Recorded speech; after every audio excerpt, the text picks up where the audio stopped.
Well, it's game number one of the three-game series between the Iowa Hawkeyes and the Ohio State Buckeyes in Big Ten softball here from Bob Pearl Field on the campus of the University of Iowa.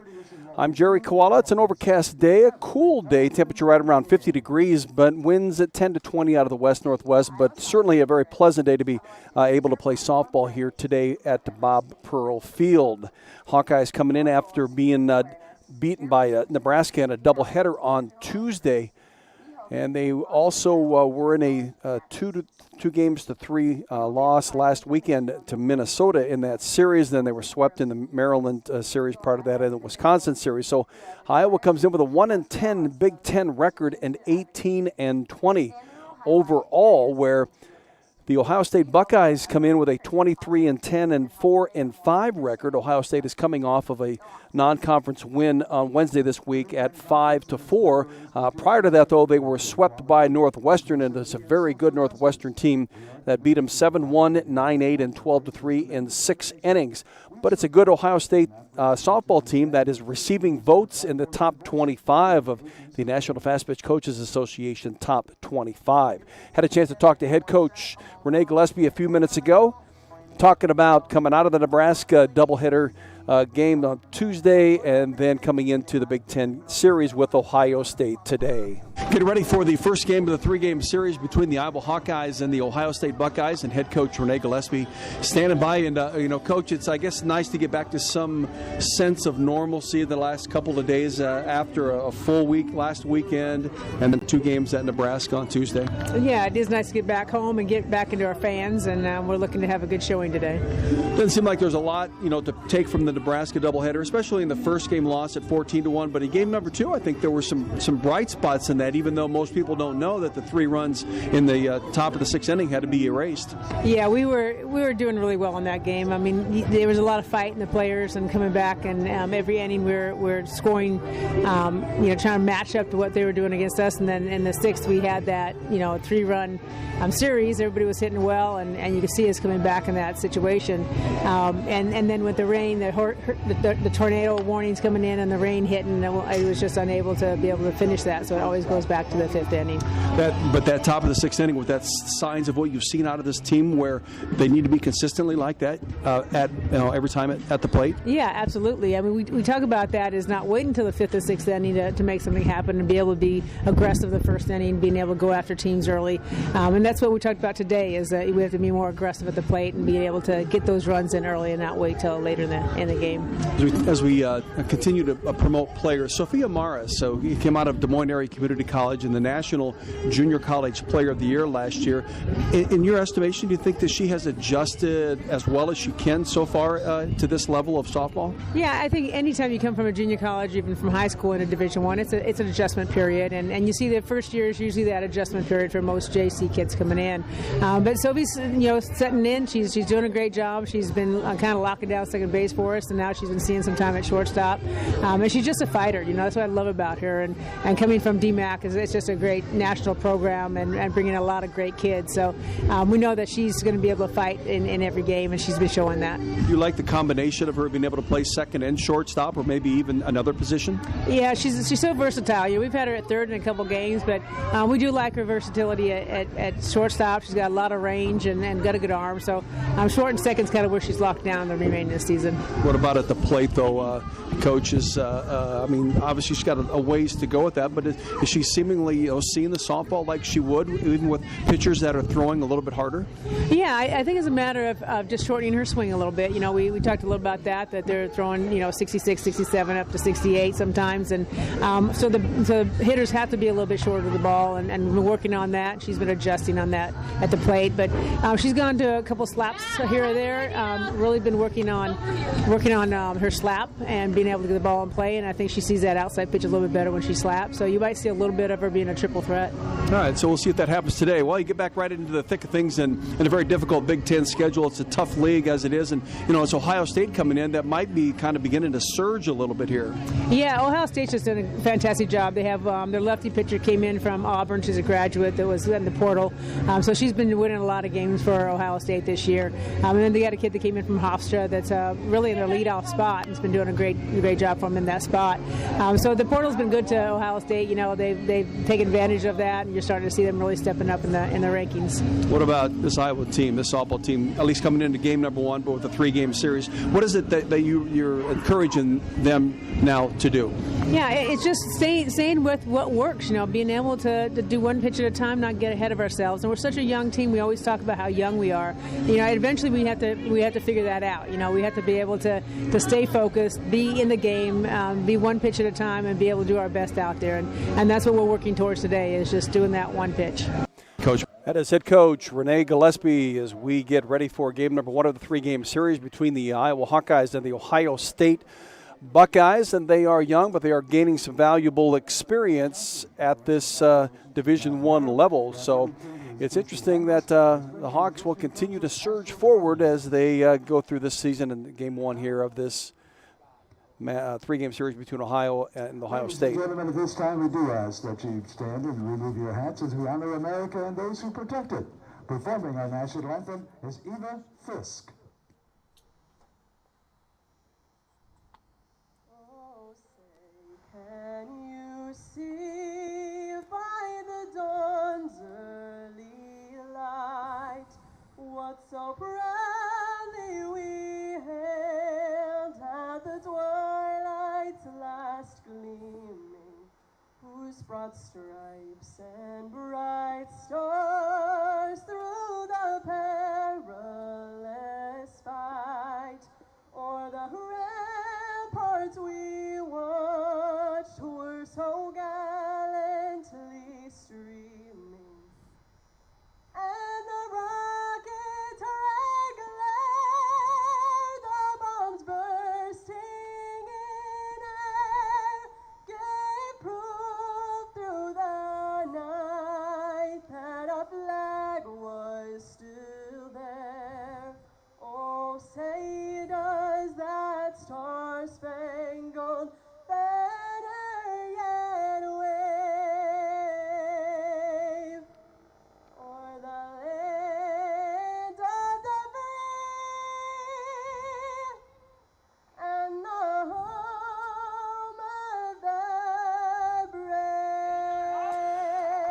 And it's Easter weekend here in the United States of America. Hopefully, if you are doing any traveling to see family and being with friends, that you would certainly enjoy the weekend as it is, and really what the Easter weekend stands for.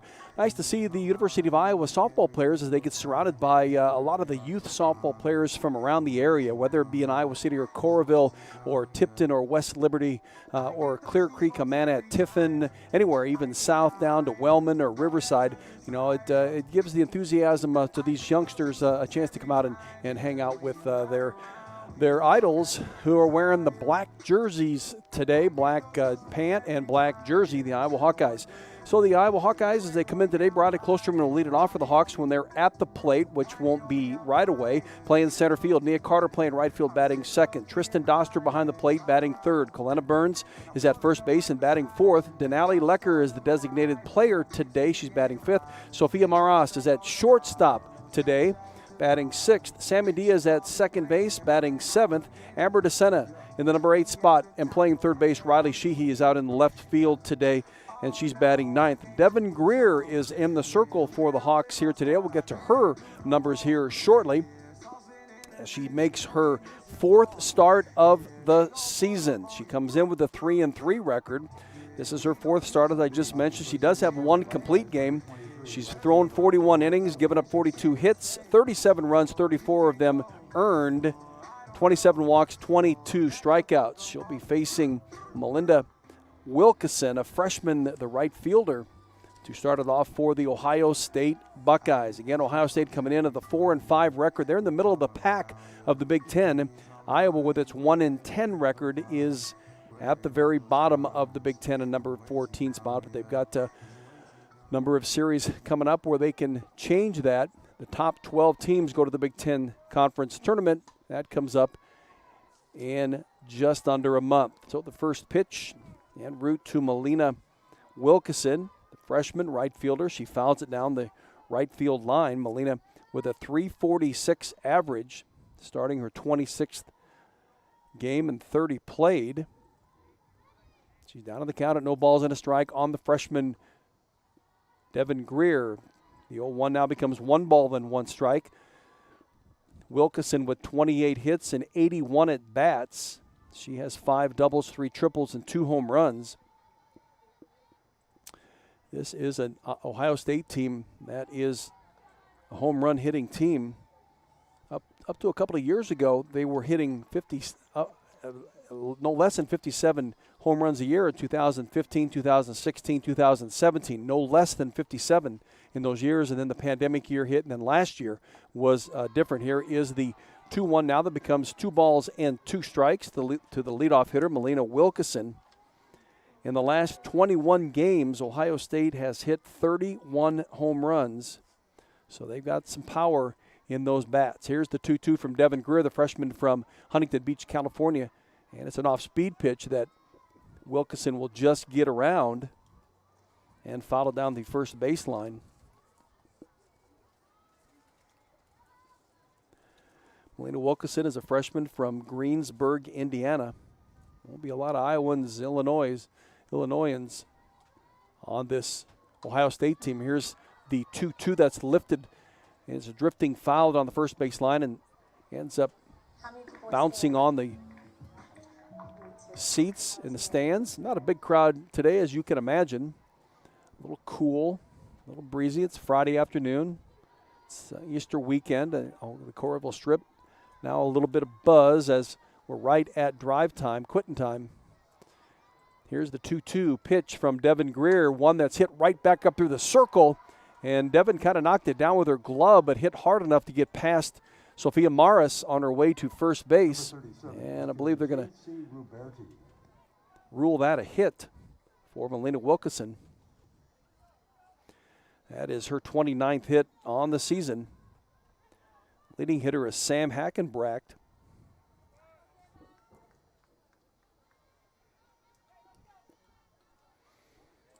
And J.C. Ruberti at the plate. Here's the first pitch. It's a bouncer to Sophia Morris. Going to get the force at second to Sammy Diaz. Number 24, designated player Sam. Which for sure is good enough for now to get the lead runner out. And it brings up Sam Hackenbracht, whom I just talked about. Hackenbracht comes in with a .365 average. Leading hitter on this team, 35 hits and 96 at-bats. Has a teammate on first base in front of her. Here's the first pitch as she lifts up into the air down the third base line. It'll drift foul just beyond the reach of the fans up in the last row at Bob Pearl Field Stadium. Good contingent of Ohio State fans have traveled to watch their daughters play. No balls and 1 strike on Sam Hackenbracht, the designated player, junior. Here's a pitch that's out and away. J.C. Ruberti is on first base. And Ruberti, 2 for 2 in the stolen base category. Not a big threat to steal, but has been successful in 2 attempts that she has put forth this year. Here's the 1-1. It's an off-speed pitch that's down and in on Hackenbracht. In the Toledo game, she hit a home run in the 5-4 win. It's her 11th in the last 20 games. She comes into this game with 11 home runs. She's hit them all in the last 21 games. Here's one that she'll foul back behind the press box. And the count remains the same at 2 balls and 2 strikes. Waking up the Bull Bean community down there. Kelly Neff always got something up his sleeve. 2 balls and 2 strikes on Sam Hackenbracht, junior designated player, the number 3 hitter in the lineup. Here's the pitch from Devin Greer, an off-speed pitch that gets away from her. And it's a late release, and it's a very high pitch. So full count on the junior Hackenbrack out of Massillon, Ohio, just outside of Columbus. Here's the 3-2 from Devin Greer, a pitch that she lifts up into the infield. And taking it at second base, Sammy Diaz had to go back a few steps to her right a few steps. And again, there is a breeze at about 10 to 20. And finally settled in at about the normal position that she plays, and she makes the out. 2 gone in Ohio State's top of the first inning. Nikki Carver has been around for a long time, 5th-year senior. Steps to the plate. Carver, a .329 hitter. Here's the first pitch to her from Devin Greer. Pitch that's outside, ball 1. Carver, 27 hits and 82 at-bats, 2 doubles and 9 home runs. Had a couple of home runs in the Toledo game the other night, 4 runs batted in. Just shy of 100 RBIs in her career. She's 2 away. Here's the 1-0. And Devin Greer obviously going to throw some off-speed pitches to her to keep her off balance. Carver with 26 career home runs.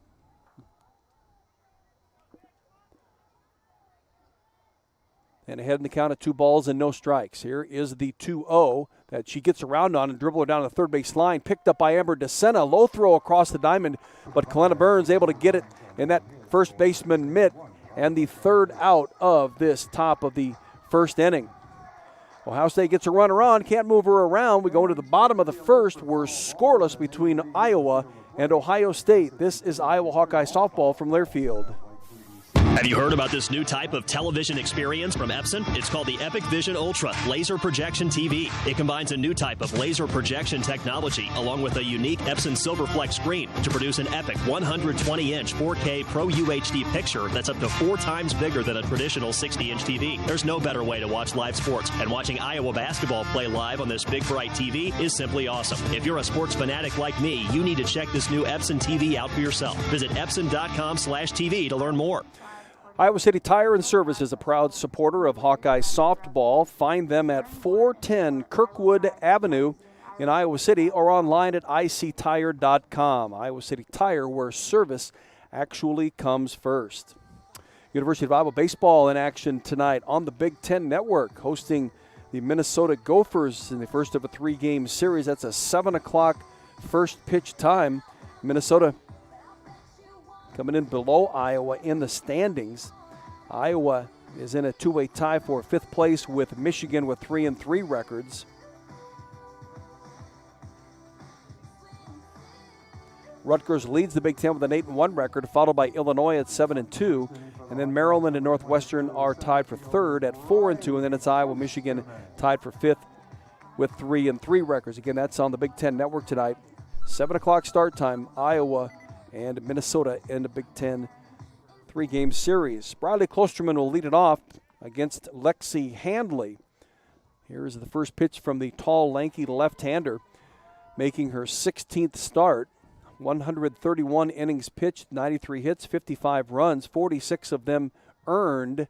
She has a 2.46 ERA, 55 walks, 168 strikeouts. So she certainly can throw it hard and get a lot of Ks. And here's a pop out to the shortstop by Bradley Klosterman. And that's Cami Kortokrax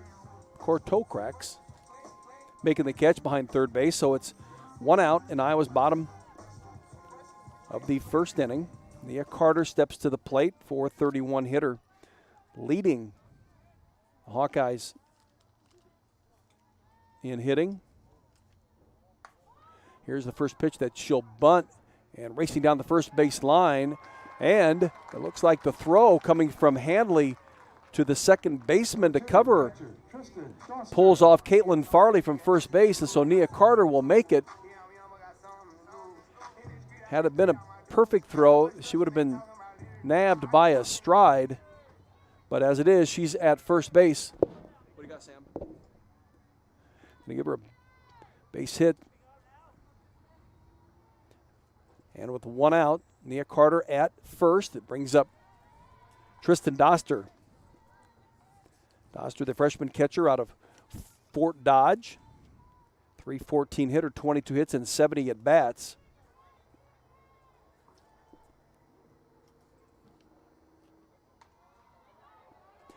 Here is the 0-1 that now becomes no balls and 2 strikes. Played in the first game of the doubleheader against Nebraska, went 0 for 2. Had a game that certainly Hawkeye players and coaches and fans want to forget about. 14-1 loss in 5 innings. Here is the 0-2 to Tristan, a swing and a miss. Hanley with her first strikeout of the game.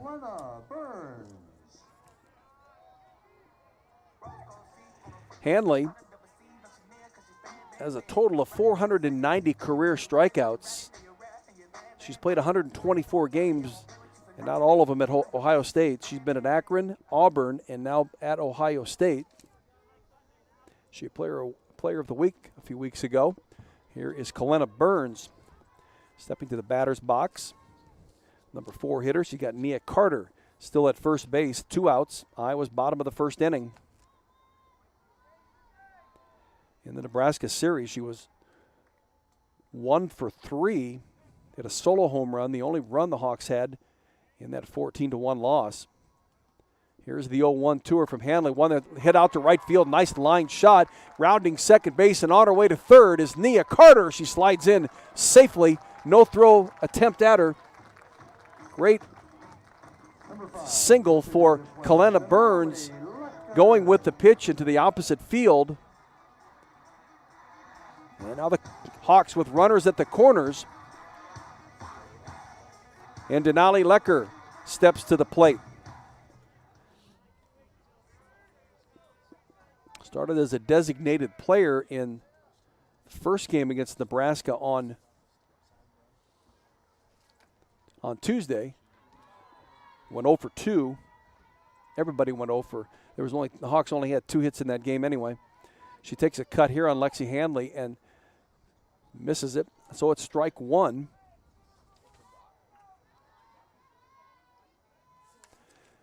Not playing the second game. Here's the 0-1 to Denali, and it's upstairs, so it's 1 ball and 1 strike.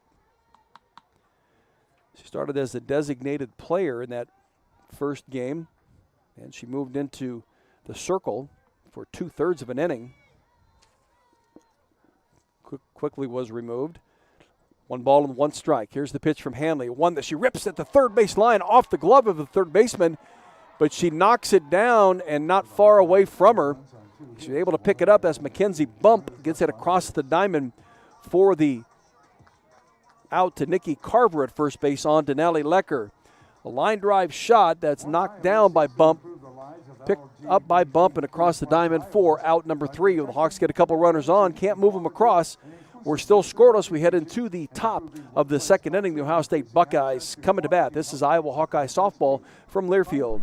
Anything can happen when the Cyclones and Hawkeyes come to compete. It's where the rubber meets the road. Neighbors become rivals and friends become foes. Some go home brokenhearted, while others are victorious. When the dust finally settles, one thing stands true. No matter which side you're on, you're part of tradition. For those who are Iowan through and through, we're Iowa Corn, a proud sponsor of the Iowa Corn Cy-Hawk Series. In Iowa, we grow corn, but the truth is, corn grows Iowa. Well, that Iowa Corn Cy-Hawk Series will continue on the 26th of this month. That's not too far away, folks.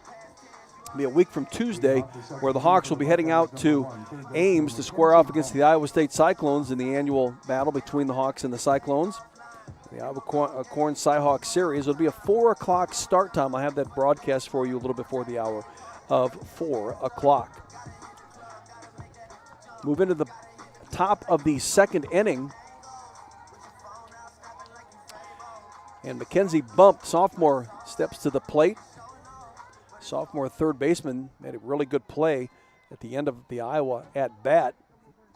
The bottom of the first inning, knocked down a line drive from Denali Lecker. Rolled away from her a little bit, but was within arm's reach. She was able to pick it up and throw out Denali onto first base. Here's one that Bump just barely gets the bat on it. Down the third base line, Amber DeSena hard charging in from third base and makes the catch for the first out of the top of the second inning.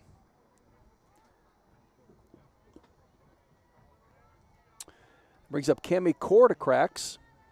Freshman shortstop. A lot of freshman shortstops in the league this year the Hawks have been playing against. And if you're playing shortstop as a freshman in D1, you got to be pretty talented. Here's a hard ground ball right to Sophia Maris. It's down on it, gets that glove down, scoops, and throws across the diamond for out number 2. Meggiati, senior center fielder, coming into the number 7 spot in the lineup, batting .243 with 26 hits, 107 at bats, 8 doubles and 4 home runs. But she's really lethal when there's runners on base. She has 23 runs batted in. The left-hander looks at a pitch that's called strike 1.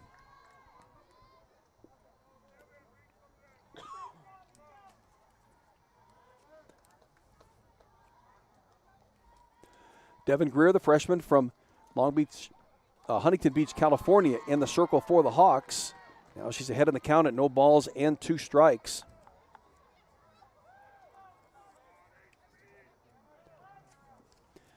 And for Devin, her last start was against Wisconsin back on the 27th of March in game number 2. She went 5 1/3 innings. Here's the 0-2 that's up high.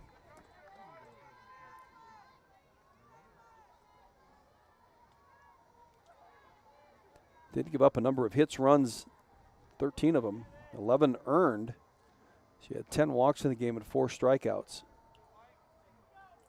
Seems like a lot. Here she's up and counted no balls and 2 strikes, and here's one ripped just to the right of Kalena Burns, and bobbling it out in right field is Nia Carter, and a hesitation, and then she takes off for second is Megan Oddie, so Oddie will get a single, and then she's thrown out by Nia Carter to Sophia Maris at second base by about 2 strides.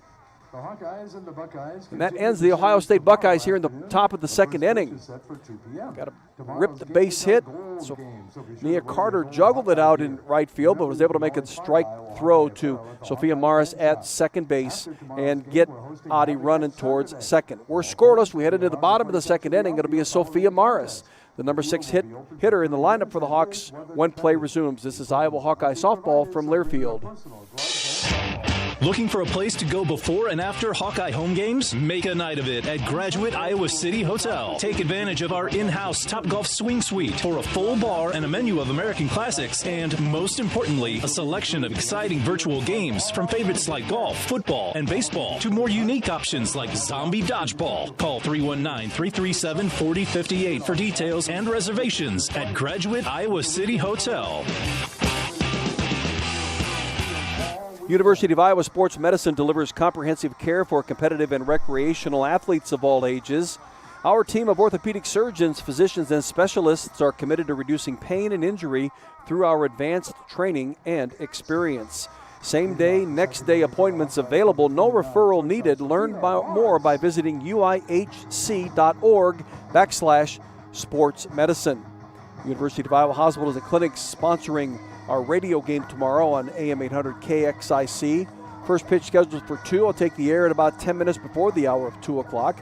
Have a nice interview with Matthew Beaulier, who's been the team physician for Iowa softball in his 13 years at the University of Iowa. You'll enjoy that interview I have with him. Has a lot of good points about injuries and preventing them and treating them. Here's Sophia Maris stepping into the left-handed batter's box. Hillis in the Northwestern game was walked one time, struck out a couple.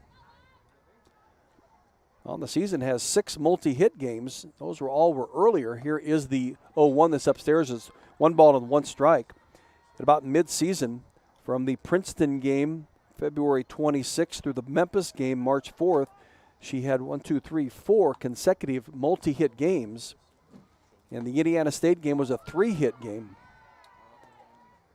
And she has had 5 out of 6 multi-hit games during that stretch of play. She's up in the count now at 2 balls and 1 strike on Lexi Handley. Here's a pitch that she gets around on. And head coach Renee Gillespie talking about her just needing to settle in at the plate, pick the right pitches to swing at. Of course, the pitching is a few miles an hour faster than what she had seen as the National Junior College Player of the Year last year, the last 2 years at Des Moines Area Community College. Sophia Morris out of Johnston, suburb of Des Moines. Here's the 2-2 from Lexi Hanley, one that she gets around on, lifts it over the top of second baseman Caitlin Farley, and in front of the right fielder Melina Wilkeson, and Sophia Morris with a leadoff single for the Hawkeyes here in the bottom of the second inning. Sammy Diaz now will step to the batter's box, the sophomore out of Cypress, California. Sammy with a .208 batting average, 10 hits and 48 at bats. A couple of doubles to her credit. She's scored 4 runs.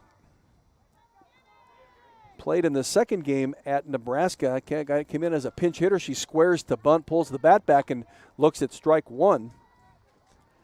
She did have an official at bat. Her last start of the year came in the Maryland series out at College Park.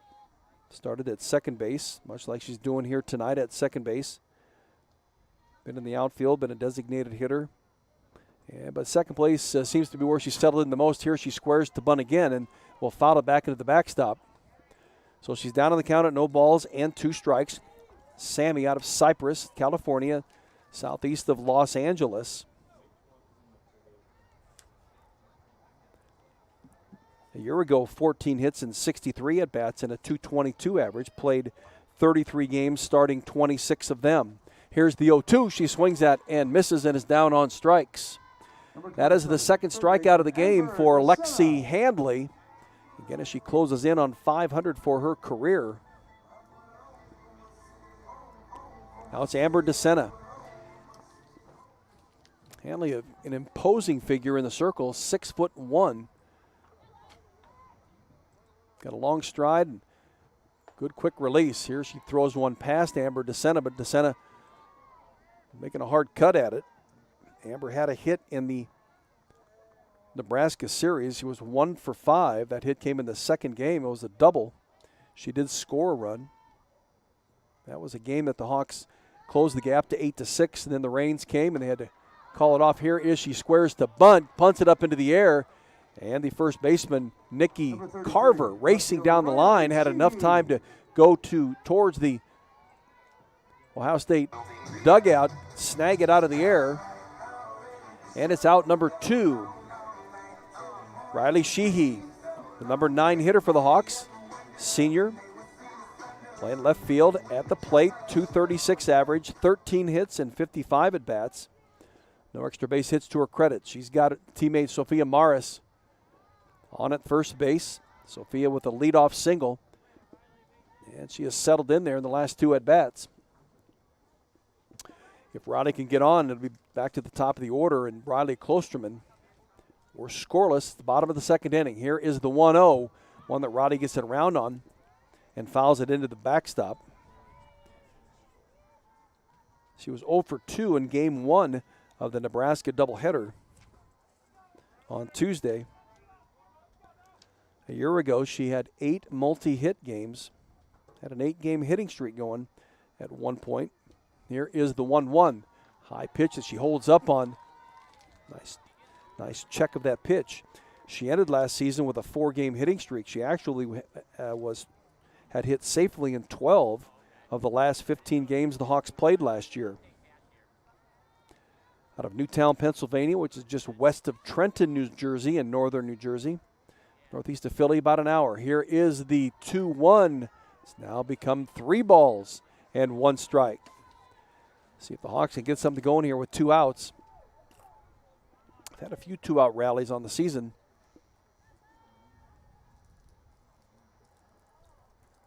But none recently. Ahead of the count of 3 balls and 1 strike. Here's the pitch, ball 4 from Lexi Handley. So that'll move Sophia Morris onto second base. Puts Riley Sheehy at first on a walk. And for Lexi Handley, the 100.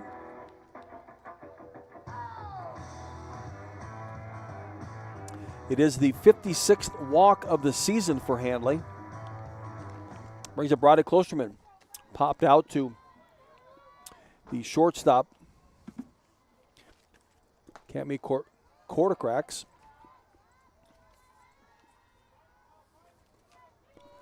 And the first pitch to Brodie Klosterman is a ball. Hawks had 2 runners on in their first at bat on the corners. Couldn't get either one of them across.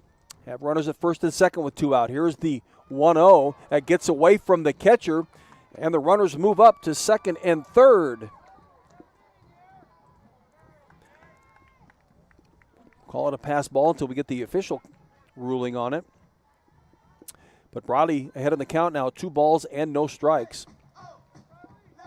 Hannah Bryan, the sophomore catcher for Ohio State, trots out to the circle to talk to Lexi Handley.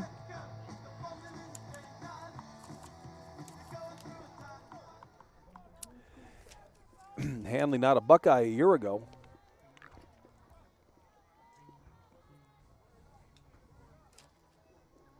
But being from Mogadore, Ohio, she came home to Ohio State. And here's the 2-0, now becomes 2 balls and 1 strike.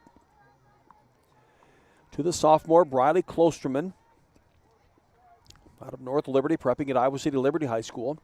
Outfield has playing about a step shallow. Infield 1 step in as well. Here's a swing and a foul, a miss. I believe it was a foul ball. So it evens the count at 2 balls and 2 strikes. 2 gone, and Iowa's bottom of the second inning. We're scoreless. This is game number 1 of the 3-game series between the Hawkeyes and the Buckeyes. Here's the 2-2 from Lexi Handley. One that Brodie would get around on. Is up and in on her, but she was able to get the bat around, foul it into the backstop. Brodie was 2 for 5 in the Nebraska doubleheader Tuesday night. Both of those hits coming in game number 2. She did score a run in that game. Here's the 2-2 again. It's upstairs. 3 balls and 2 strikes.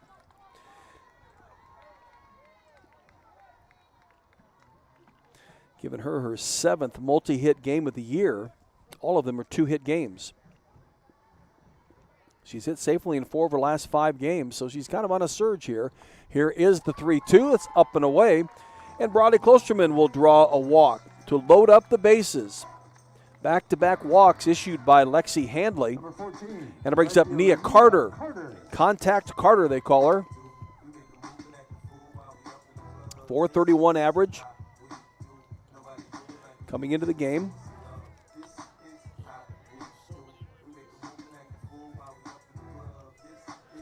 And I believe that she is the number 4 hitter in the league for the Hawks.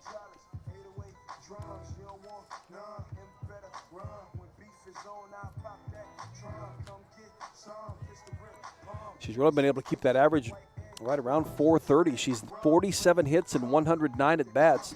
She had a hit in her last at bat, so she's 48 of 110 as she beat out an infield throw. 2 doubles and 3 triples. Now the runners return to their bases. Brodie Klosterman at first. Riley Sheehy at second and Sophia Morris at third. Head coach Renee Gillespie at third base line and assistant coach Trina Prater down the first base line. And stepping to the plate, Nia Carter. Here's the first pitch to her. Once she gets around on right up the middle, and it's backhanded. Do they get the out? Force. They do, just in front of Brodie Klosterman's diving attempt at second base. Could have been, the timing couldn't have been any better for Ohio State. Nia's line drive was right up through the middle of the circle, but going to her right to pick it up was Caitlin Farley, and she was right next to second base and just towed the bag to get Brodie Klosterman at second base. So the Hawks had the bases loaded, couldn't get a run across. We're scoreless as we head into the top of the third inning. Iowa and Ohio State. This is Iowa Hawkeye softball from Learfield.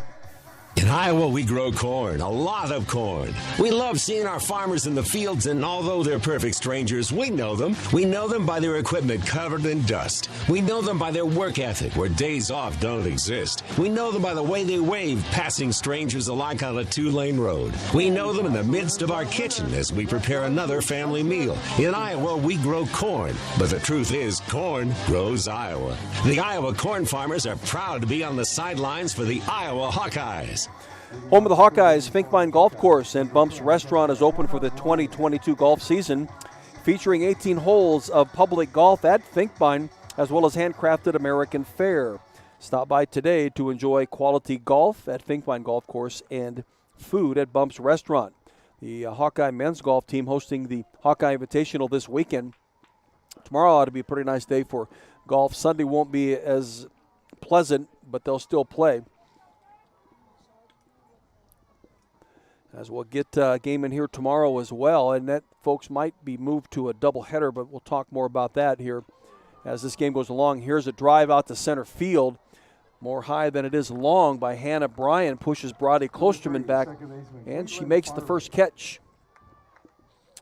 Caitlin Farley steps to the plate, the number 9 hitter, freshman, second baseman, batting .231, 12 hits and 52 at-bats. A double and a triple are her extra base hits on the season, the left-hander. One out, here's the pitch from Devin Greer. Here's one right back up through the circle, just to the left of Greer. And a one-out single for Caitlin Farley out of Encinitas, California. And it'll bring up the top of the order, Melina Wilkeson. She grounded out to Sophia Morrison, her first at-bat, .346 hitter. Excuse me, she singled in her first at-bat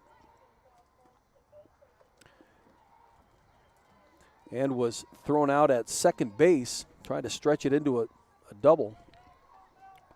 She's ahead in the count now, 1 ball and no strikes, 29 hits and 82 at-bats, 5 doubles, a triple, and a couple of home runs, so she's got a little bit of pop in that bat. Here is the 1-0 from Devin Greer. Pitch that's fouled on the right field line and out of play. Again, we got a very pleasant night here in Iowa City. 50 degrees. We have the winds out of the west and northwest. It's 43 in Cedar Rapids. But here in Iowa City, it's down to 46 degrees. Here's the 1-1. That's upstairs on Melina Wilkeson. 46 degrees currently, and wind chill at about 41 with the winds out of the west-northwest at 11. Here's the 1-2 from Devin Greer, one that's an off-speed pitch as she gets a hold of it out to right center field, and a diving catch by Briley Klosterman to end that at-bat for Melina Wilkeson. Got a good jump on it.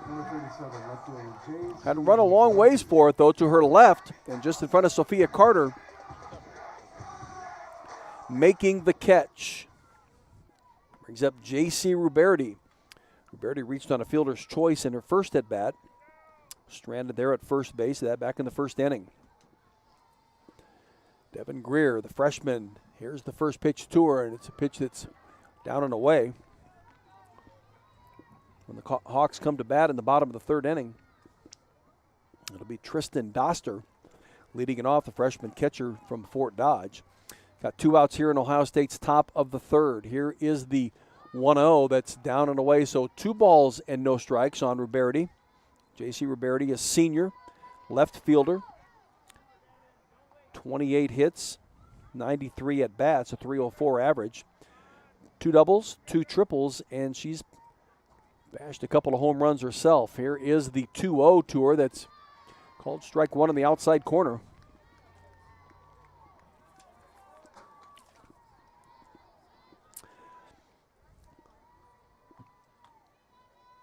So 2 balls and 1 strike on the senior left fielder. Here's pitch to her, an off-speed pitch. It's called strike 2. Jerry McGuire is behind the plate. Matt Jacks is down the first base line, and Laura Head, third base line, 4 umpires here today. Be with us all weekend long. They'll just rotate around.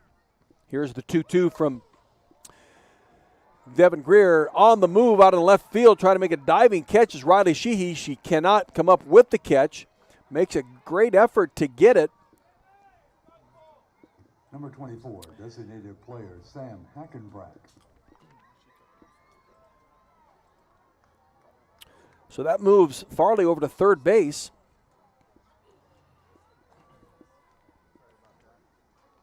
Got a single or double? And a double credited to J.C. Ruberti. That is her third double on the season. And Ohio State with runners at second and third and 2 outs. Sam Hackenbrack at the plate. Here's one she lifts out to left field over the top of Riley Sheehy off the middle of the wall, will score both of the runs. Quickly back in with the throws, Riley Sheehy, but not before the runners.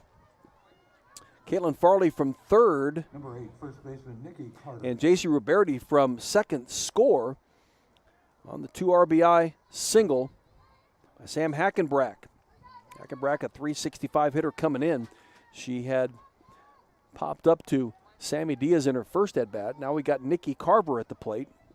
Carver equally as dangerous as Hackenbrack. Senior first baseman. Here's the first pitch from Devin Greer, and Carver takes a good cut at it. Carver had a couple of home runs in the Toledo win Tuesday night. 4 RBIs. 26 career home runs on the season, or in her career. Here is the 0-1. It's a swing and a foul, so it's no balls and 2 strikes. .329 hitter, 27 hits and 83 at-bats. A couple of doubles and 9 home runs.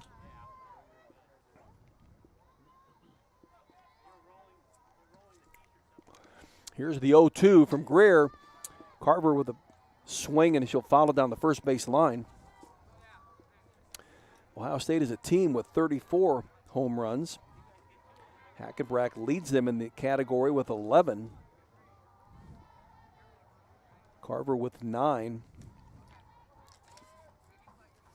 Here's the 0-2 off-speed pitch. Carver gets around on, pushing Riley Sheehy back into left center field. Makes the catch just in front of the warning track, and that will end Ohio State in this top of the third inning. But they pick up 2, and they lead the Hawks 2-0 heading into the bottom of the third inning. That'll be Tristan Doster when play resumes. This is Iowa Hawkeye softball from Learfield. Hi, Hawkeye fans. My name is Denali. And I'm Briley, and we're members of your Iowa Hawkeye softball team. Our team is striving to be #1. And that's why we trust our vehicles to Iowa City Tire and Service, the #1 automotive shop in Iowa City. Where service actually comes first. Iowa City Tire and Service, where their customers become friends because they treat you like family. Find them at 410 Kirkwood Avenue or online at ictire.com. Proud sponsors of Hawkeye softball. And a hearty congratulations to Adeline Kenlin, who placed second in the overall on the balance beam at the NCAA Gymnastics Championships in Fort Worth, Texas. She competed last night. Her score of 9.950, the highest score on the balance beam in University of Iowa history at the NCAAs. She finished second to Olympic gold medalist Suni Lee. Sunny with a 9.965 score. That's how close it was. Adeline was a second-team All-Big Ten honoree this past season, but congratulations to her. Second place overall on the balance beam at the NCAA Gymnastics Championships. Tristan Doster will kick it off for the Hawks. She struck out in her first at-bat against Lexi Handley. Handley with 2 strikeouts in the game today, giving her 492 in her career. Here is the first pitch from the lanky left-hander. It's outside, so it's ball 1.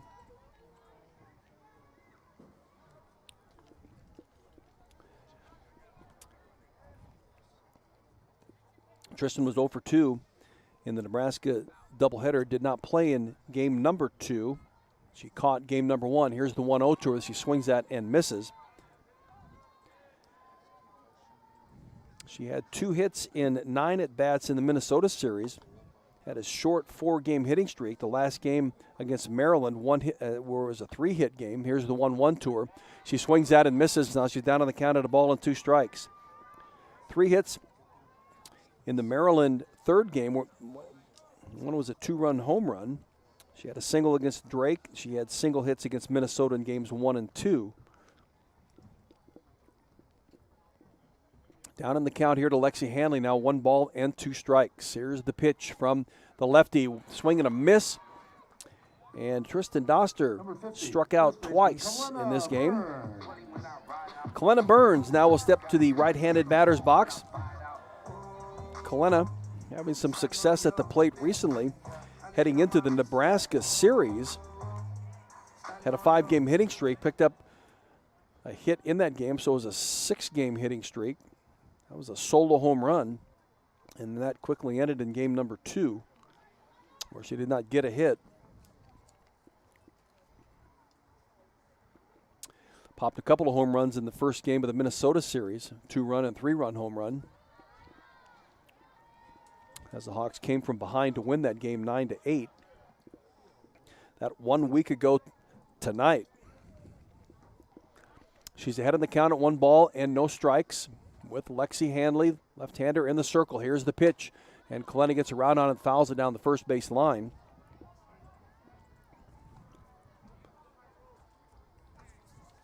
Kalena a year ago with 5 multi-hit games. Doesn't sound like a lot, but when you consider 4 of them were 3-hit games, it's quite an accomplishment. The other one was a 2-hit game. Here is the 1-1 from Hanley.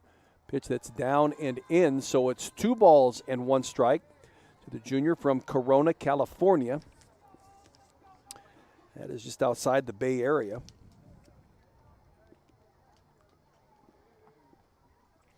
Here's the 2-1 from Lexi Hanley. Pitch that Kalena will take a cut at, foul it back into the backstop.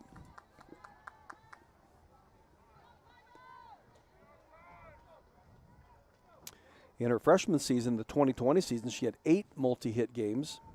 Her first career home run came against East Carolina, February 7th.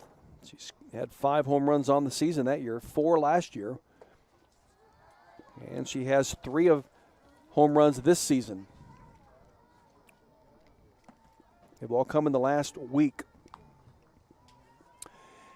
Full count at 3 balls and 2 strikes on Kalena Burns. Here comes the offering from Hanley, a pitch that she gets around on, hits it down the right field line, but it goes foul and out of play. So she'll remain at bat in the batter's box in this at bat with a full count on her and 1 out. Denali Lecker scheduled to bat next for the Hawks.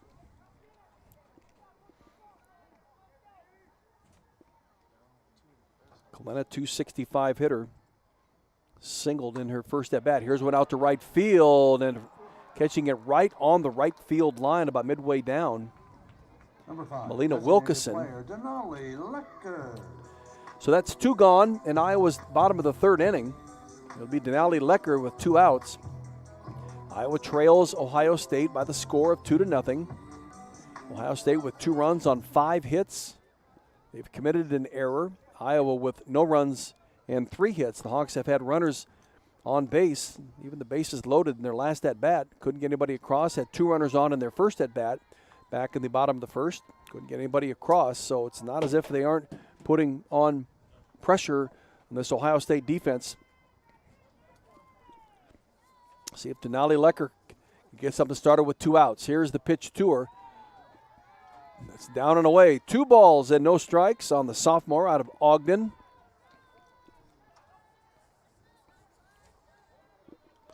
Second team All-Big Ten a year ago. She was on the All-Big Ten freshman team.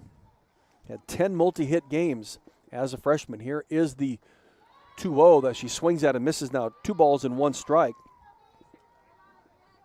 In those 10 multi-hit games, 4 were 3-hit games, and the other 6 were 2-hit games.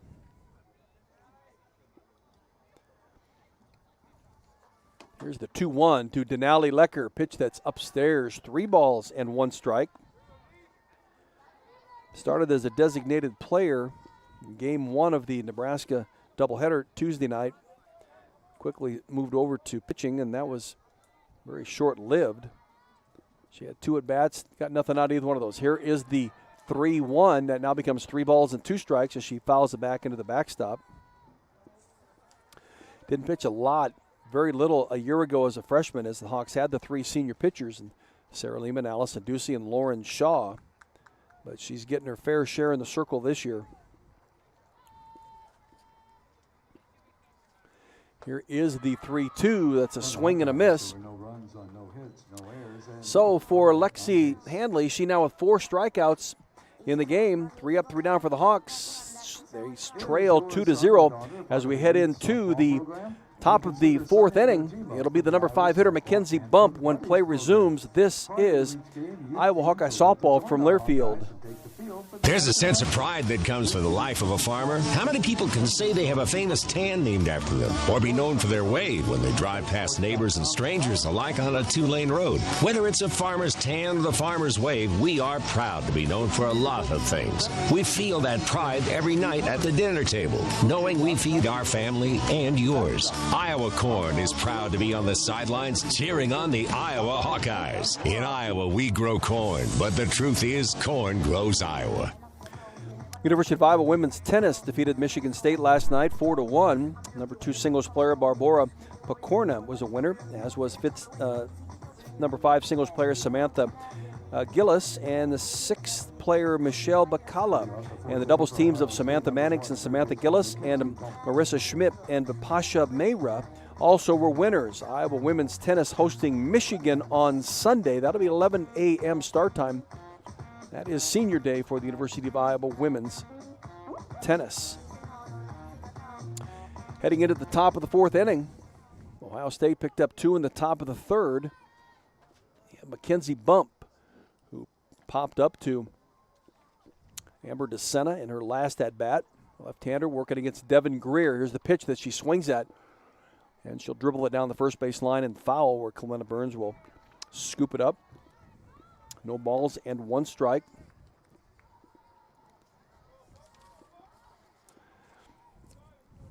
On Mackenzie Bump. Here is the 0-1 to her. Pitch that called strike 2. Bump, a .352 hitter. Coming into this game, 19 hits and 55 at-bats. 5 doubles, a triple, and 2 home runs. Those 2 home runs came in the opening game in the series against Michigan State when she hit .444 on the weekend. Here's an off-speed pitch that she'll get around on, hold up long enough to foul it down the first base line, and remains alive in this at-bat, but is down in the count at no balls and 2 strikes. So again, her 2 home runs came in the opening game of the Michigan State series 2 weekends ago. .444 hitter on that weekend. Nobody out. Leadoff hitter for Ohio State, Mackenzie Bump. And here's one that's just lofted past Devin Greer. It was so slow, it just floated past her. But Sophia Morris there behind her to scoop it up off the ground and across to Kalena Burns for the first out of this top of the 4th inning. Just beating Bump to first base. Brings up Cami Kortokrax. Kortokrax grounded out to Sophia Morris in her first at-bat. Right-handed batting shortstop and a freshman. She's out of Westerville, Ohio. Here's one that's hit between Kalena Burns and Sammy Diaz. Nia Carter racing in from right field, trying to make a play at first base. Number 21, center fielder. A step away, but Kortokrax will get the single, her first hit of the day. And it brings up Maggie Oddie. Senior center fielder, singled in her first at bat back in the 2nd inning. Was thrown out trying to stretch it into a double. Hesitated around first base. For the Buckeyes, running at first base, number 11, Lindsey Potter. So we got a pinch runner now running for Cami Kortokrax. and that is Lindsey Potter.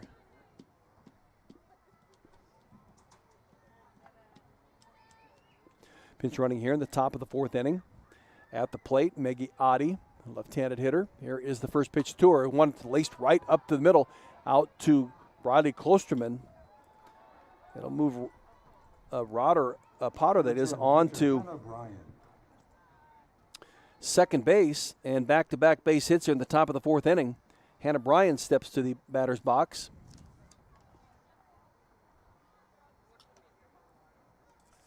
For Lindsey Potter, just making her 19th appearance. She's been primarily used as a pinch runner. She has scored 6 runs this season. Standing on second base, senior center fielder Maggie Oddie just singled her second of the game at first, and it's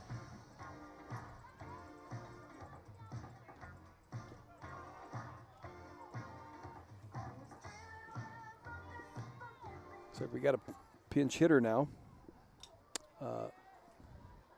for Ohio State. And the first pitch to her, it's Caitlin Kaufman batting for Hannah Bryan. And she's down on the count. 1 ball, no balls and 1 strike. Runners at first and second, 1 out.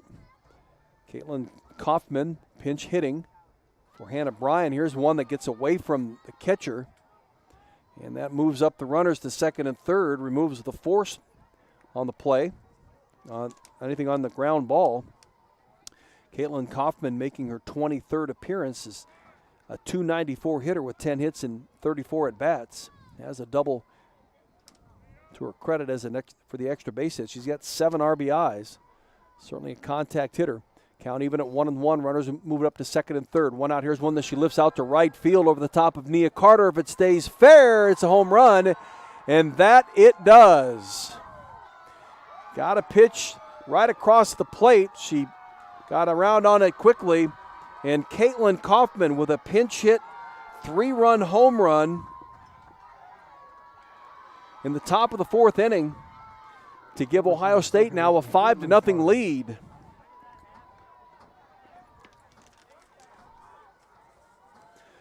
Caitlin Kaufman, her first home run of the season.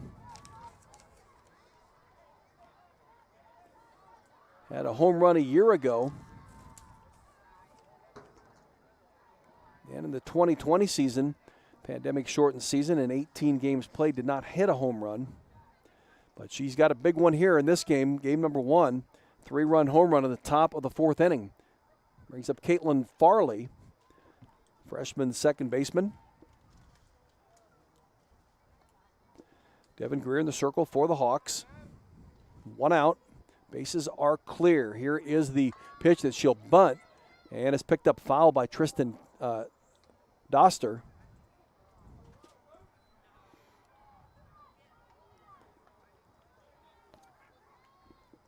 Picked it up on the right of the first base line and had to miss the runner. So she throws it to her left, to the right of Kalena Burns, and it gets past her. So fortunately, it's foul ball, and everything back to normal. Farley singled in her first at-bat and scored. Here is the 0-1. It's 1 ball and 1 strike. Caitlin Farley, a freshman, .231 hitter. Going to improve her batting average a little bit. She's 13 of 53, a double and a triple to her credit. Here's the 1-1. From Devin Greer, one that she fouls right back into the backstop. And it's a ball and 2 strikes. Outfield playing in. Roddy Sheehy in left. Roddy Klosterman center. Nia Carter in right. Infield is in a step, especially at the corners. Amber DeSena and Kalena Burns are 2 to 3 strides down their respective lines. Diaz at second base and Sophia Morris at short. To Morris, across the diamond to Kalena Burns. Nice play by Sophia. Had to charge in and to her left. Had just enough time to pick and throw, and she does so to beat the speedy Caitlin Farley. 2 outs in Ohio State's bottom of the 4th inning to bring up Melina Wilkeson. She's flown out and singled in her at-bats. Ohio State with 5 runs, 3 of them on a 3-run home run here, hit moments ago by Caitlin Kaufman. Here is the first pitch from Devin Greer. It's ball 1. Melina Wilkeson, a .346 hitter coming into the game, 29 of 83 at bats. 5 doubles, a triple, and 2 home runs. Here is an off-speed pitch that's up and away. 2 balls and no strikes.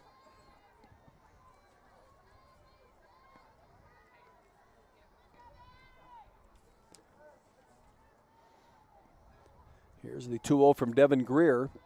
It's one that's down and in. It gets over the top of Sammy Diaz in a line drive. It tails right to Nia Carter. Got a little boost from that wind, but Nia played it beautifully. And they get the third out of that one. But Ohio State with 3 runs in the inning. On 3 hits, the third hit was the 3-run home run hit by Caitlin Kaufman. They take a 5-0 lead into the bottom of the 4th inning. Sophia Morris will get it started for the Hawks when play resumes. This is Iowa Hawkeye softball from Learfield. Have you heard about this new type of television experience from Epson? It's called the Epic Vision Ultra Laser Projection TV. It combines a new type of laser projection technology along with a unique Epson Silverflex screen to produce an epic 120-inch 4K Pro UHD picture that's up to 4 times bigger than a traditional 60-inch TV. There's no better way to watch live sports, and watching Iowa basketball play live on this big, bright TV is simply awesome. If you're a sports fanatic like me, you need to check this new Epson TV out for yourself. Visit epson.com/TV to learn more. Congratulations to track and field athletes Jonah McIver and LaSarah Hargrove, both named male and female athletes of the week in the Big Ten. Jonah McIver ran a 44.7 400, open 400 at the Jim Click Shootout in Tucson last weekend. It's the second fastest time in the world this year, a school record for the Iowa Hawkeyes for Jonah McIver. He was the NCAA indoor 400-meter champion, and then he came back and ran a 43.8 400 split in a 4x400 at the 4x400 relay team placed first also at the Jim Click Shootout in Tucson. And LaSarah Hargrove ran a 22.79 200 meters, which is the second fastest in program history. It's the 6th fastest in the NCAA this year, and she ran the opening leg of the 4x100-meter relay team. Finished in the top 3 at the Jim Click Invitational last weekend. Track and field, they're busy again this weekend. They're at the Mount Sac Relays in Ontario, California, at the Brian Clay Invitational in Azusa, California, at the Beach Invitational at Long Beach, California. So they're splitting up 3 different ways and sending athletes to different track meets. But they're having a successful indoor, now moving into the outdoor season. Of course, the Musco Lighting Invitational comes up next weekend right here on the University of Iowa track. It'll be some terrific track and field events that you certainly won't want to miss. You can help it. Sophia Mara steps to the left-handed batter's box for the Hawks. Sophia singled in her only at bat of the day, ended up at third base. Here's the 0-1. She fouled off a pitch, and the 0-1 now becomes 1 ball and 1 strike. 6 multi-hit games on the season. She's the reigning junior college national player of the year a year ago at Des Moines Area Community College. Here's one that she hits out in the left field, and it bounces just in front of center field, Maggie Oddie. And so Sophia, 2 for 2 in the day with singles, brings up Sammy Diaz. Sammy struck out on her first at-bat.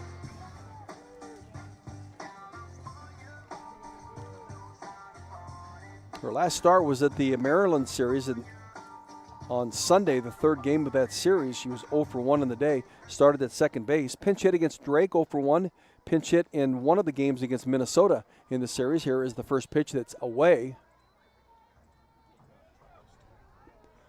So it's 1 ball and no strikes to Sammy Diaz, sophomore from Cypress, California, southeastern LA.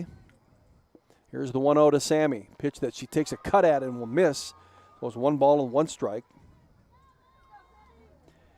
And again, it was a pinch hitting role in game number 2 against Nebraska Tuesday, which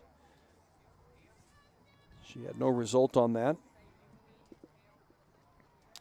.222 average a year ago as a freshman. Here's the 1-1 from Lexi Hanley. Here's a bunt down the first base line, and picking it up is Nikki Carver, and she picked it up in foul territory. Fortunately, Sammy Diaz took about 4 strides and then stopped.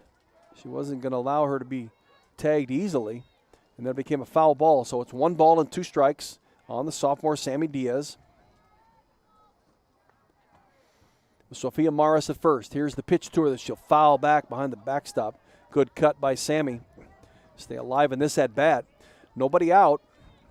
Iowa getting a runner on again. Hawks need to get some consecutive base hits, get some runners on, start touching home plate. Down 5-0. They're in the bottom of the 4th inning. Here is the 1-2 that's just outside. Sammy does a nice job to hold up.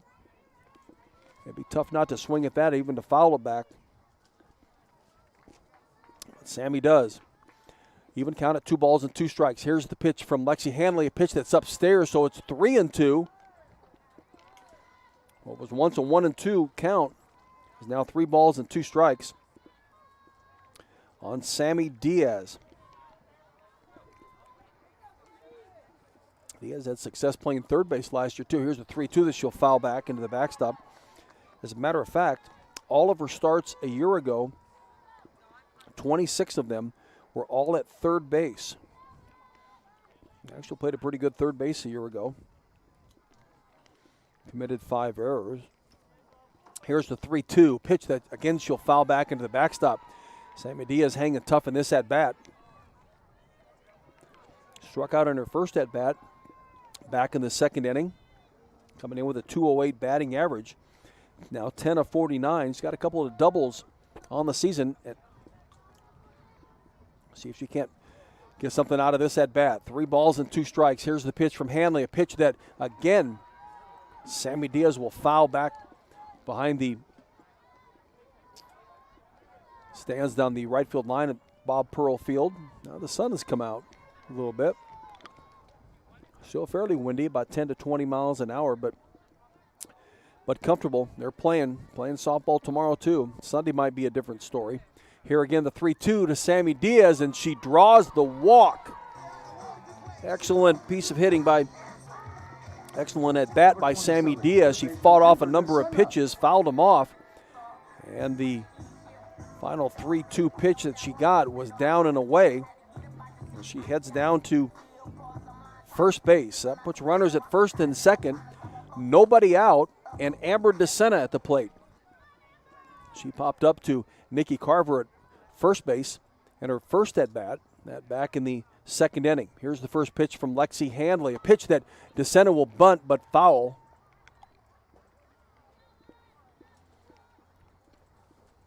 Trying to move the runners forward. Fouled it, just nicked it enough that it went foul.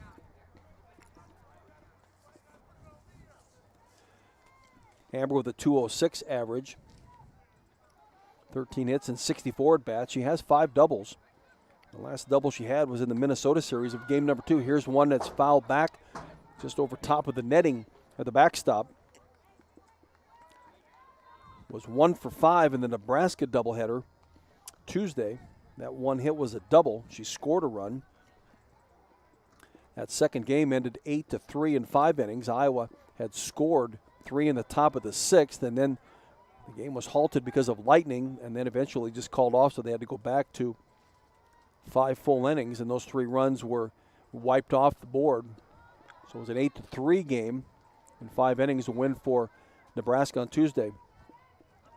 1 ball and 2 strikes on Amber DeSena.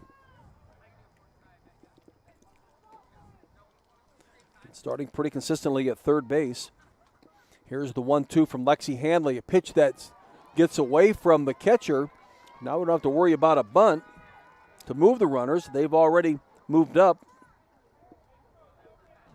on the passed ball. Now with nobody out, the force has been taken out of the picture for a ground ball. We'll see if Amber can get the bat on this next pitch. Here is the 2-2 that's down and away. So it's a full count on the sophomore from Concord, California, across the bay from San Francisco. If you're familiar with the geography of around San Francisco, it's right next to Walnut Creek and Pleasant Hill. Here is ball 4. Number 33. What a way to load up the bases. And with nobody out, the Hawks, great scoring opportunity right here. Ohio State will come together in the circle. Talk about strategy. They lead it 5-0. So I guess if you want, you can sacrifice a run, maybe 2, as long as you can keep getting outs. Lexi Hanley having a little bit of control problem here today.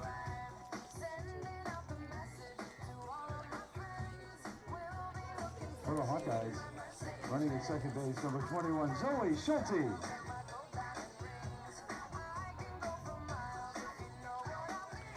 Lexi Hanley does have 8 complete games on the season, 4 complete game shutouts, so she can be very devastating to opposing batters.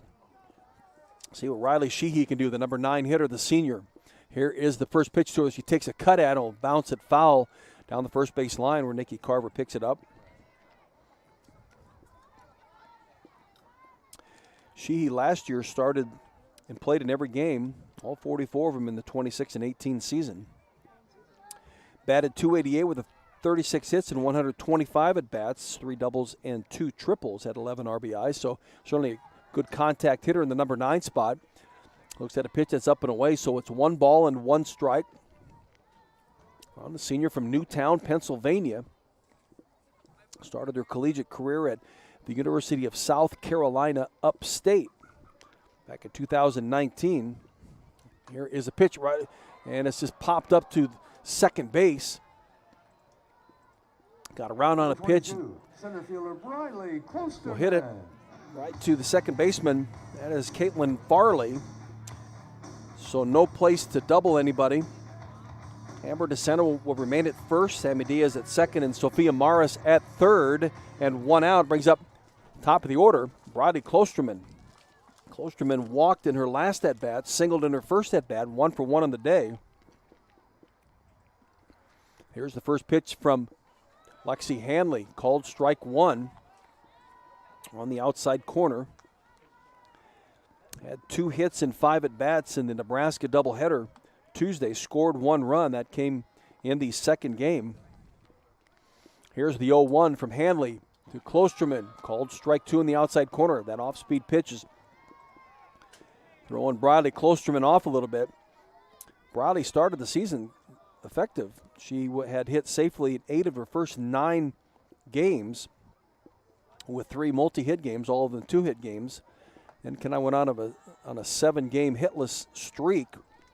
And it started to rebound here in the last couple of games. Coming into Nebraska series, she had 3-game hitting streak, although stopped in the first game and picked it right back up in game number 2. So she's hit safely in 4 of her last 5 games. Down to the count of the ball and 2 strikes. Here's one that she'll foul back behind the press box. Right over top of us here in the press box. So she's still down on the count of the ball and 2 strikes. Sophomore out of North Liberty, 5 miles north of the Iowa City area, prepped at Iowa City Liberty High School. Here's the 1-2 from Lexi Hanley, a pitch that Briley gets around on, just gets a piece of it, fouls it into the backstop. She was a member of the Big Ten All-Freshman team last year. In a season that she started 43 of the 44 games played, batted .316, 37 hits and 117 at-bats. Down on the count of the ball and 2 strikes. Here's the pitch from Hanley. She checked swing, and the home plate umpire will say she went around on it. Tried to check her swing, and it's called out on strikes. Out number 2, that's strikeout number 5 for Lexi Hanley. And Nia Carter, left-handed slap hitter from Rancho Cucamonga, California, steps to the plate with 2 outs. Bases full of Hawkeyes. Iowa yet to score.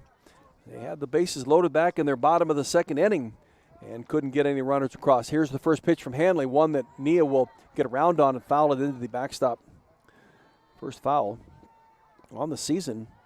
She with 15 multi-hit games.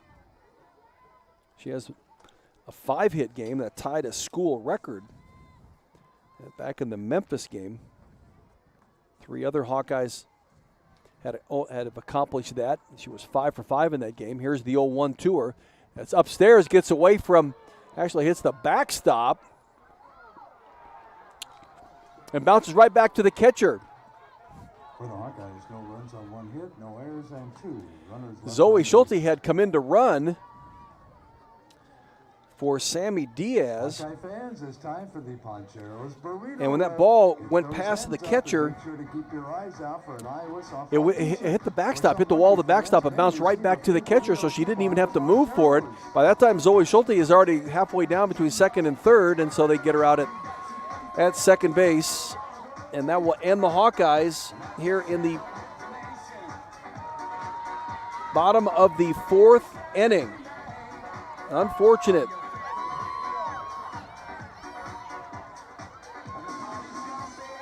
So when play resumes for the Hawks in their next at-bat, Nia Carter will be at the plate again because she didn't finish that at-bat.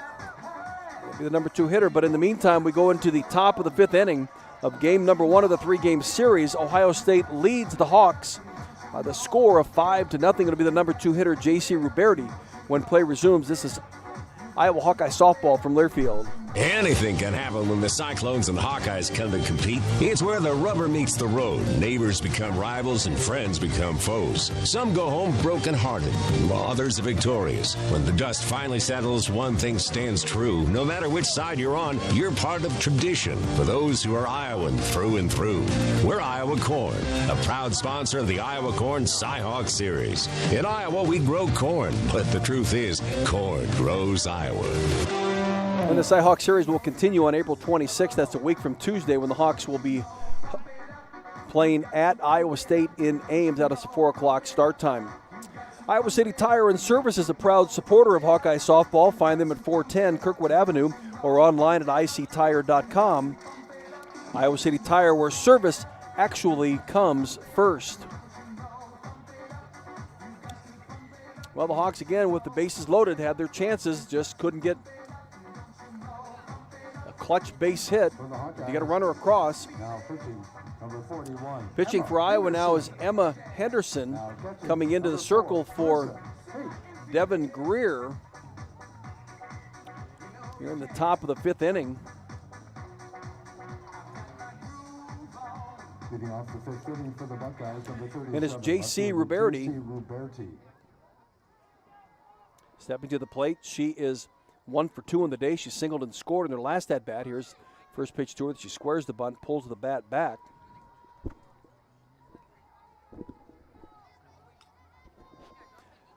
Here's the numbers on Emma Henderson, making her 6th appearance on the season. She has started 1 game, most recently.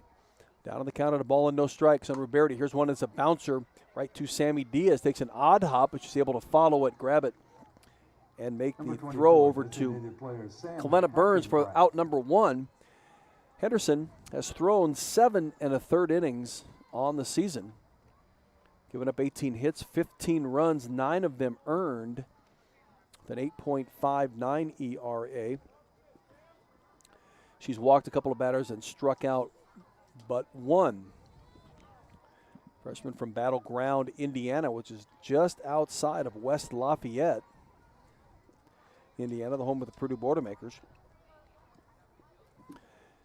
Interesting connection to the state of Iowa. Her parents are both Central College grads, Central College of Pella grads.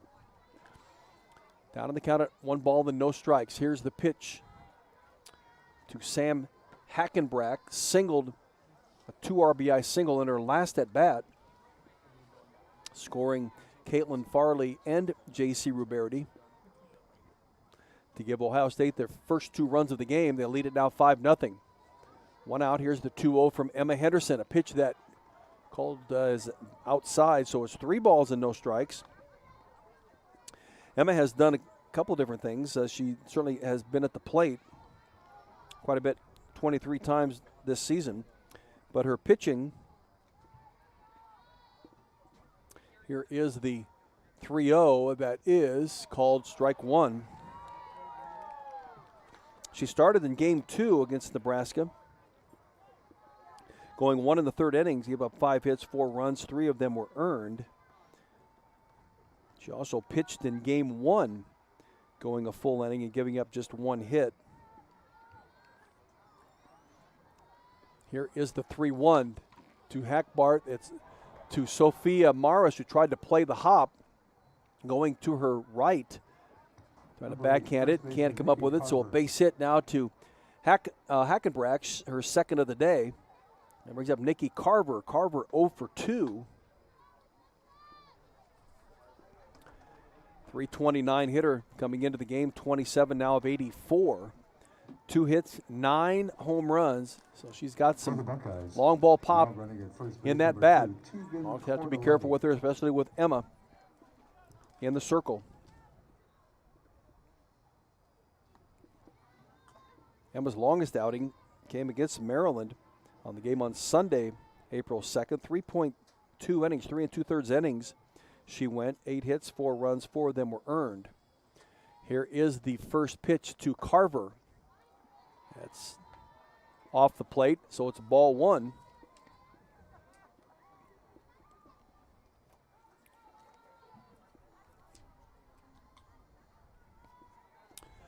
One ball and no strikes to Nikki Carver. 1 out, runner at first base, Sam Hackenbrack. 5-0 the lead for Ohio State. Here's the 1-0 from Henderson. Pitch that's down and in. 2 balls and no strikes.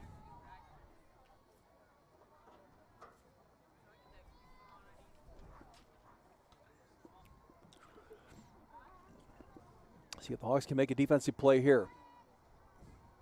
Here is the 2-0 from Emma Henderson. A pitch that's bounced right to Sophia Morris. Picks it up, touches second, double play. Perfect play for Sophia Morris to her left. Gloved it beautifully. Took a stride, stepped on second and across the diamond to first base to get Nikki Carver and the third out. Hawks still trail 5-0. We go into the bottom of the 5th inning. This is Iowa Hawkeye softball from Learfield.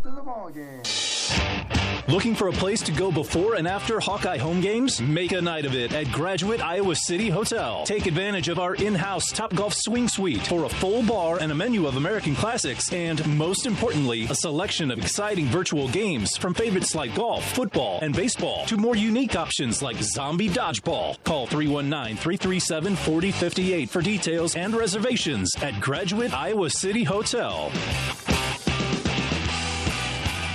University of Iowa Sports Medicine delivers comprehensive care for competitive and recreational athletes of all ages. Our team of orthopedic surgeons, physicians, and specialists are committed to reducing pain and injury through our advanced training and experience. Same day, next day appointments available, no referral needed. Learn more by visiting uihc.org/sportsmedicine. And again, for tomorrow's radio game on KXIC, University of Iowa Hospital and Clinics will be the sponsor of that game on the radio. They just do a tremendous job all the way around, whether you're an athlete or not, trying to keep you healthy, get you treated, and back into having a quality life. Matthew Bollier, my interview guest, will be on tomorrow afternoon at about a little before the hour of 2 o'clock. University of Iowa Hospitals and Clinics sponsoring tomorrow's KXIC radio game here of Iowa and Ohio State softball. So Nia Carter will step back into the batter's box. She'll have the count that she had going in the last at bat, removes, and the first pitch becomes she fouls it back, and it's strike 1. Nia has really had a very consistent season. Here's the 0-1 to her. Looks to bunt, pulls it back. Now it's ball 1. Had a 7-game hitting streak early in the year. Game 4 through game 11. Then a 4-game hitting streak. Game 13 through game 17. had a 6-game hitting streak. Here's the 1-1 that's now fouled back, and it's 1 ball and 2 strikes.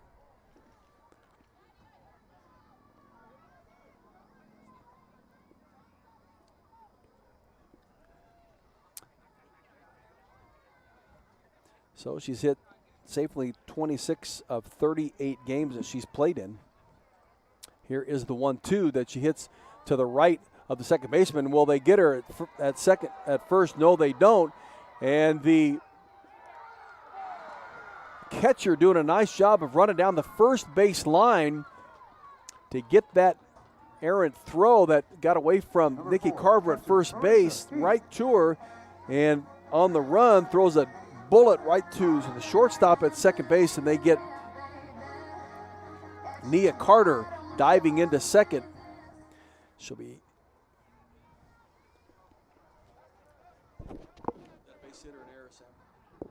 get her a base hit, as she would have beat out the throw anyway, and throw got away, but nice play by the catcher Hannah Bryan for racing down the first base line and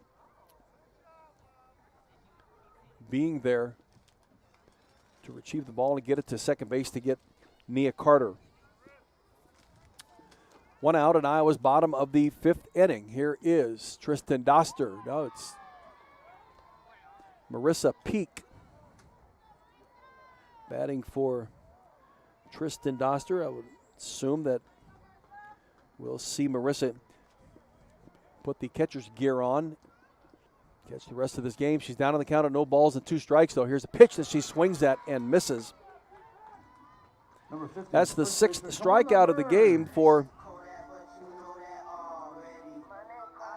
Lexi Handley. And the 2nd out of this at bat for the Hawks. Brings up Kalena Burns. And give me a chance to give you Peak's numbers: a 286 hitter, 20 hits and 70 at bats, 4 doubles and 2 home runs.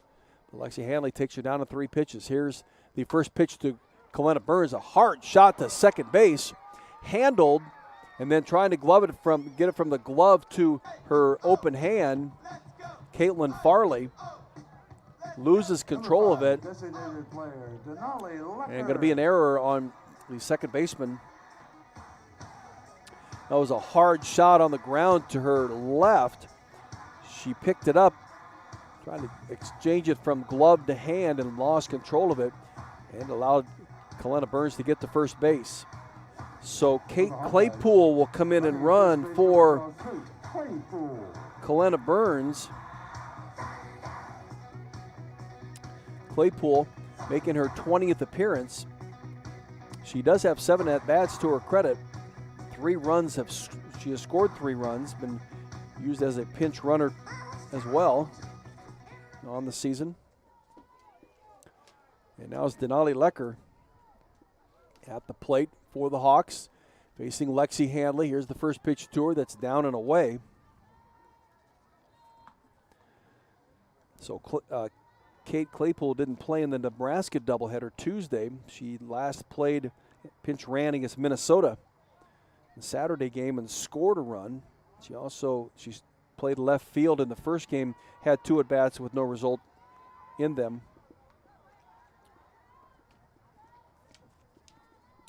Is at first base and running for Kalena Burns. Denali 0 for 2 on the game. Up in the count at 2 balls and no strikes. Here's a pitch that's down and away, so it's 3 balls and no strikes to the sophomore out of Ogden. Lecker hitting .275, 25 hits and now 93 at bats. Here's the 3-0 from Lexi. It's high, and that'll send Denali Lecker to first, and on down to second goes Kate Claypool. And with 2 outs, Sophia Morris steps to the left-handed batter's box. She's 2 for 2 on the day. See if she can't keep that string going. Hawks are trailing 5-0, running out of at-bats.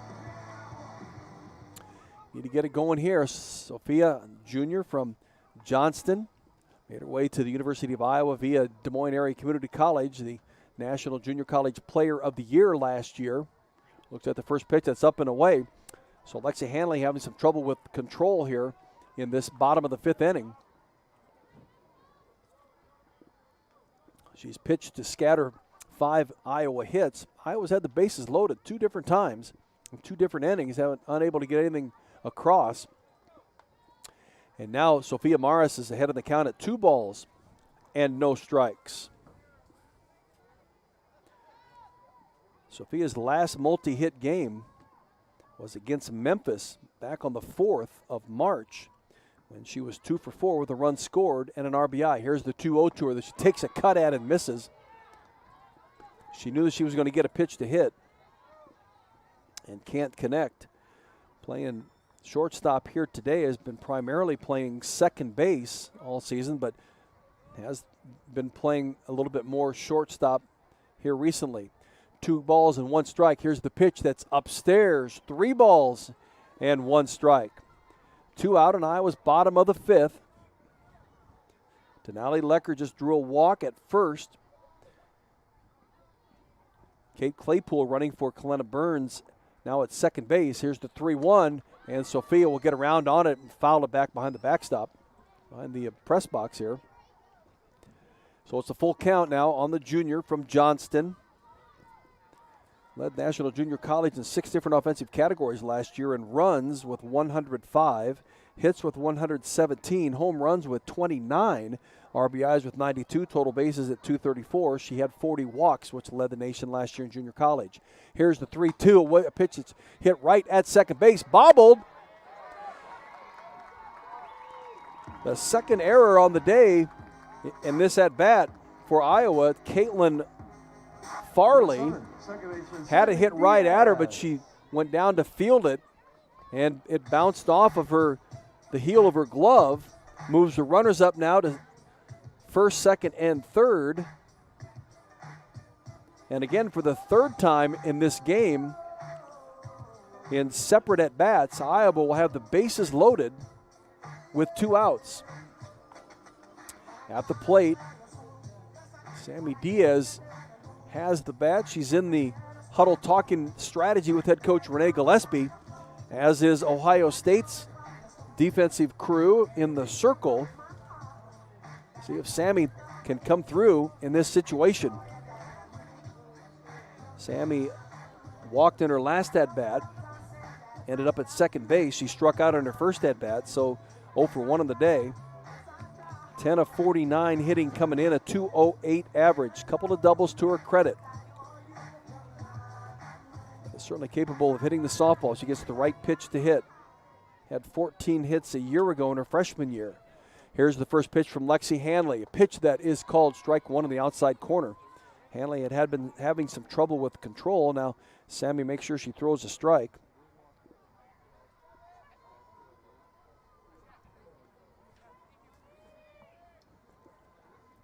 Down on the count at no balls and 1 strike. Here's the pitch from Lexi Handley. Pitch that Sammy will get around on and foul it. Now she's deep into the count at no balls and 2 strikes. And now coach from Ohio State coming out to chat with the home plate umpire. Kelly Kovac Shanley is in her 10th season. She's a Michigan grad of 1995, so she's certainly been a part of some successful softball programs as a player and even as a coach. They've been to numerous NCAA regionals in the last 7 years. Down on the count at no balls and 2 strikes is Sammy Diaz. Here's the pitch from Lexi Hanley, a pitch that's up and away. 1 ball and 2 strikes. Bases are loaded with Hawks. Kate Claypool at third, Denali Lecker at second. And Sophia Morris is at first. At the plate, Sammy Diaz. Here's the 1-2 from Hanley, a pitch that Sammy will get around on. Sammy did this in her last at-bat. I think she fouled off at least a half a dozen pitches in her last at-bat before she eventually walked. See if she can't connect with the pitch here, drive it into a gap, get this Hawks goose egg some numbers. Here the 1-2 from Lexi Hanley. Sammy Diaz up and away. 2 balls and 2 strikes.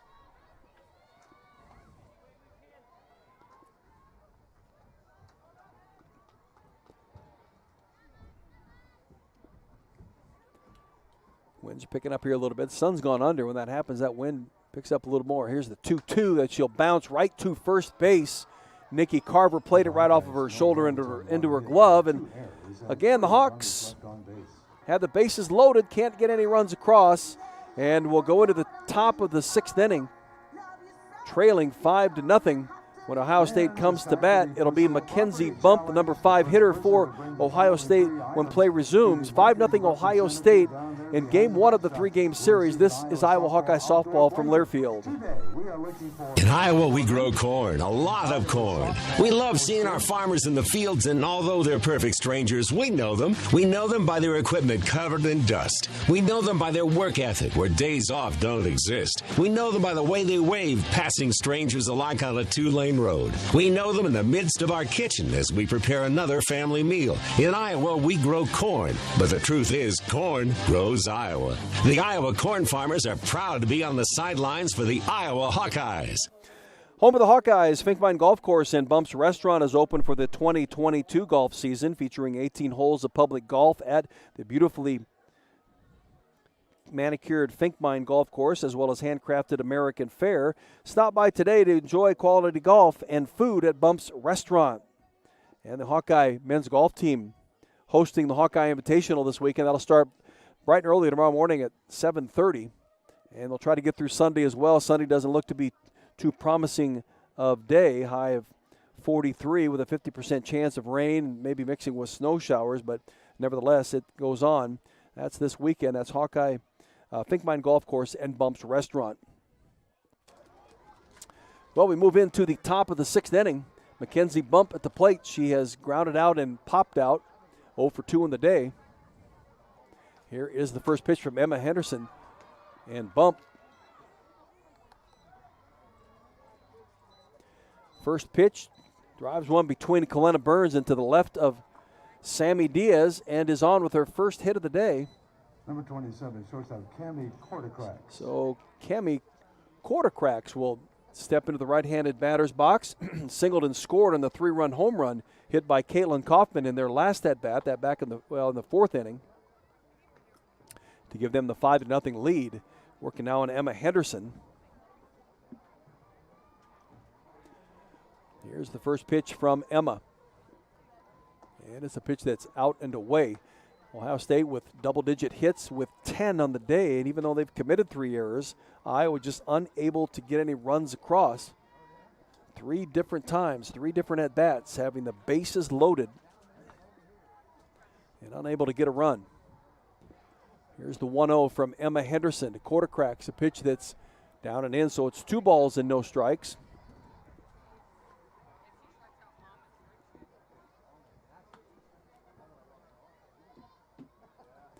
Kind of a subdued crowd out here today. They're just waiting for this Iowa Hawkeye team to have an explosive at-bat.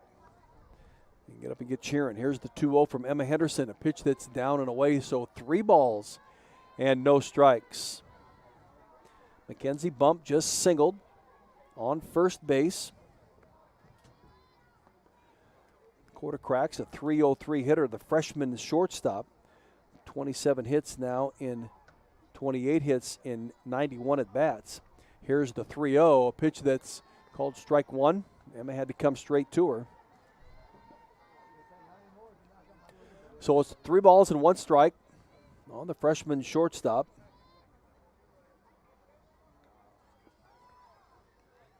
Re-entered after being pinch run for by Lindsey Potter back in that top of the 4th inning.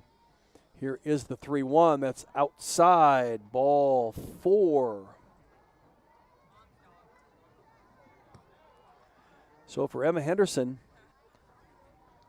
Number 21, center fielder Meg Oddie. Emma Henderson with her 3rd walk of the season. Again, she's only thrown 7 1/3 innings coming in. She now has 8 1/3 innings. And looks like some pinch running is coming in for Ohio State.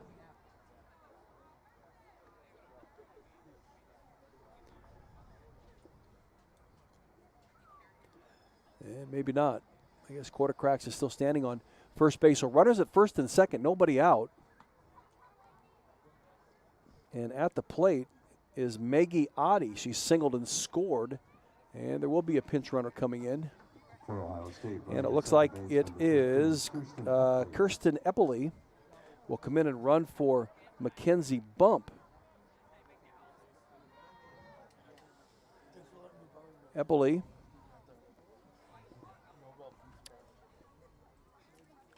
Here's the first pitch to Oddie. Eppley making her 12th appearance. Been used primarily as a base runner. Has scored 4 runs. She does have 4 at-bats and a base hit. Eppley is sophomore from Strongsville, Ohio. Here's the 1-0 to Oddie. Now it's 2 balls and no strikes. Ohio State leading 5-0. Kind of building in this top of the 6th at bat with runners at first and second. And now head coach Renee Gillespie coming out to the circle.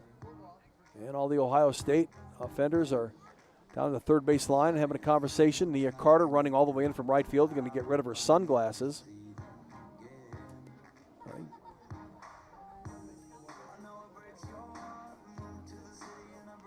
Headed out to the outfield, where in center field, Riley Sheehy, Brodie Klosterman, and Nia gathering. Head coach Renee Gillespie now talking to this team about where they need to go with this. With a ground ball, with nobody out, they need to get an out. Hopefully they can get a force, maybe even make it a double play. That also going to depend on Emma Henderson and her ability to place good pitches so they can't be driven into the ground or popped up. It's a 2-0 count on Maggie Oddie, the center fielder, senior center fielder, working against the freshman Emma Henderson. Here is the 2-0 from Henderson, a pitch that hits her in the right arm. And so that'll load up the bases. Number 55, right fielder Caitlin. And for Emma, it's the first batter that she has hit with a pitch this season. Well, the Hawks really got to climb out of this hole. Bases loaded, nobody out. Getting to the bottom of the order.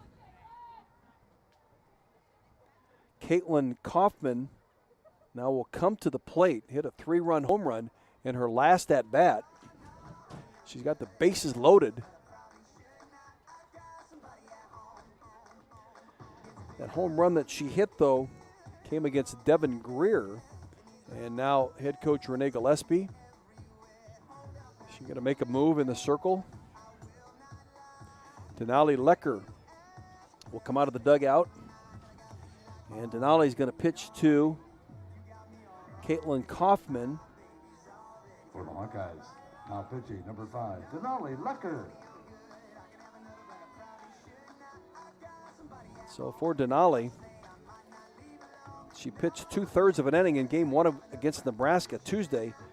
She allowed 7 hits, gave up 9 runs. 9 of them were earned, all 9 earned. Part of that 11-run third inning that Nebraska had. She walked 2 and struck out 1. She started in game 1 against Minnesota going 1 2/3 innings, giving up 8 hits, 8 runs, 8 of them earned. So she comes in to this appearance, which should be her 29th, with 100 2/3 innings pitched, allowing 105 hits, 81 runs, 58 of them earned. She's walked 30, struck out 54, 81 runs, 58 earned, and an ERA of 4.03 with a 9-6 record. She was 9-3 coming out of the pre-conference season, and has been doing pretty well. Got into that Big Ten play, and teams have been able to hit her. Well, we'll see what happens. Caitlin Kaufman, the left-hander, stepping to the left-handed batter's box. Again, she hit a 3-run home run in her last at-bat. Has the bases loaded, nobody out. We're in the top of the 6th, 5-0 Ohio State. Here is the pitch from Denali, and it's down and away. Head coach Renee Gillespie going to the pen, bring out Denali Lecker to relieve Devin Greer, who relieved, relieve Emma Henderson, who relieved Devin Greer, who started the game. Here's the 1-0 from Denali. It's called strike one on the outside corner. Nice placement by Denali Lecker. Ohio State with a single, a walk, and a hit batter to load up the bases. And now it's the number 8 hitter, Caitlin Kaufman, at the plate. Here's the 1-1 from Denali Lecker. Nice off-speed pitch, swing and a miss. 1 ball and 2 strikes. Outfield playing a step in. Riley Sheehy out in left field, probably 2 or 3. Even Nia Carter in right field is in a couple of steps. The infield is in. They're going to get that play at the plate. Here's the 1-2, and a swing and a miss, and a strikeout by Caitlin Kaufman. That's big out for the Hawks, especially since Kaufman hit a 3-run home run in her last at-bat. Brings up Caitlin Farley. Farley 1 for 2 in the day. She scored back in the 3rd inning, singled and scored. Part of a 2-run double by Sam Hackenbrack. Farley with a .231 average. 13 hits now in 54. And we've got a pinch hitter coming in for Caitlin Farley. It's Taylor Heckman. She'll be pinch hitting here in the top of the 6th inning. Taylor Heckman, a sophomore from Utica, Ohio. Here is the first pitch to her that she'll dribble fouled on the first base line. Taylor making her 14th appearance, just a .167 batting average. 3 hits and 18 at-bats. She does have a triple and a home run to her credit. Bases loaded, 1 out. Here's the 0-1 from Denali Lecker. Pitch that gets away from Marissa Peak, who does stay in to catch for Tristan Doster, but not far enough to have the runner at third base advance. That's Kristen Eppley at third. Cami Kortakax at second base. Here's the 1-1 from Denali Lecker. Pitch that is called strike 2. Nice pitch by Denali on that outside corner.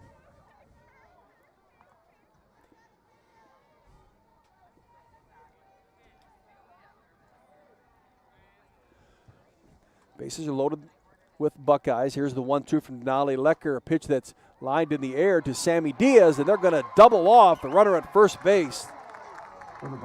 That is Meg Oddie. Hawks get out of that on the line drive by Taylor Heckman. Coach Heller and the Hawkeye baseball team are gearing up for a 3-game series with To Minnesota. Sammy Diaz. Bases were loaded. The Hawks get out of it, but they trail 5-0 heading into the bottom of the 6th inning. It'll be Amber DeSena, Riley Sheehy, then Bridie Klosterman when play resumes. This is Iowa Hawkeye softball from Learfield. Hi, Hawkeye fans. My name is Denali. And I'm Briley, and we're members of your Iowa Hawkeye softball team. Our team is striving to be number 1. And that's why we trust our vehicles to Iowa City Tire and Service, the #1 automotive shop in Iowa City, where service actually comes first. Iowa City Tire and Service, where their customers become friends because they treat you like family. Find them at 410 Kirkwood Avenue or online at ictire.com. Proud sponsors of Hawkeye softball. Well, the University of Iowa rowing team is in Sarasota, Florida again this weekend at the Big Ten Invite, a rowing program that continues to develop, bringing in some good quality athletes. I happen to know one of them who's coming from Cedar Rapids Prairie High School, who's committed to rowing at the University of Iowa. I got a chance to broadcast them next Saturday morning here down to the Iowa River over by Hansher Auditorium. Come on out and watch some rowing. It's excellent. You know, it's not your traditional ball chasing, or running bases, or throwing a ball through a hoop, but certainly very good athleticism. So here's the bottom of the 6th inning. Amber DeSena will lead it off for the Hawks. Amber walked in her last at-bat, part of the 4th inning when the Hawks had bases loaded. Didn't get anybody across. And she popped up to Nikki Carver in her first at-bat. Here's the 1-0 that becomes 1 ball and 1 strike. Amber had 5 at-bats in the Nebraska doubleheader Tuesday and 1 hit, it being a double. That was in Game 2. She also scored a run in that game. Even in the count at 1 ball and 1 strike. Here's the pitch to DeSena, and it's outside. Sophomore from Concord, California, up in the Bay Area. Played on teams that were 3-time California State softball champions. Here's the 2-1 that she hits out in the right field. Will it stay fair? It does not. Just fouled on that right field line. Would have been extra bases for Amber, but as it is, she'll have to head back to the right-handed batter's box and a 2-2 count on her.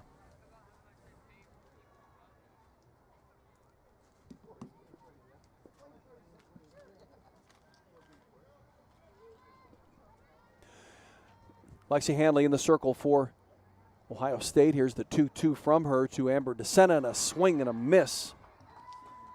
Number 33. And she strikes out. That is the 7th strikeout of the game for Lexi Hanley.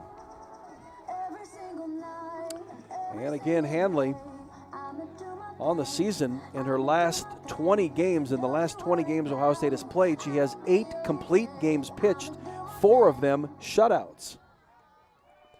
And she's got a shutout going right now. Here is Riley Sheehy. She'll foul one back behind the press box on the first pitch, so she's down in the count at no balls and 1 strike.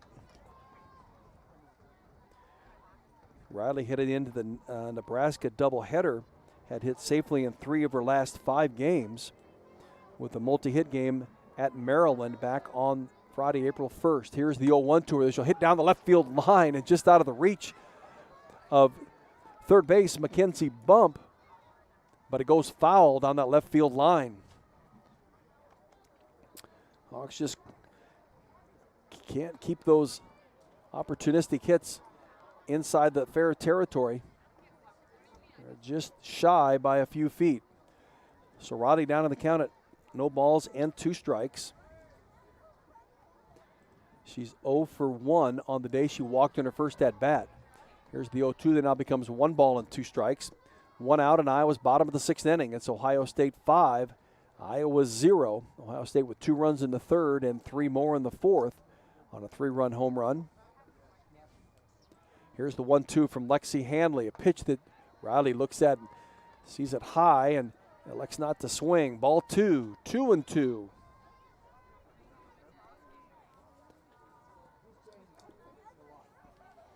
Last year had 8 multi-hit games. 2 of them were 3-hit games. Here's the 2-2 from Lexi Hanley. Pitch that's fouled back into the backstop. Had a 3-hit game early in last season. Of course, that's when the Hawks were traveling to Florida and was a complete Big Ten season. She had 3 hits against Michigan State in Game 1 of that doubleheader. And a 3-hit game in the Northwestern Series, where she scored 2 runs there, but 8 multi-hit games on the season.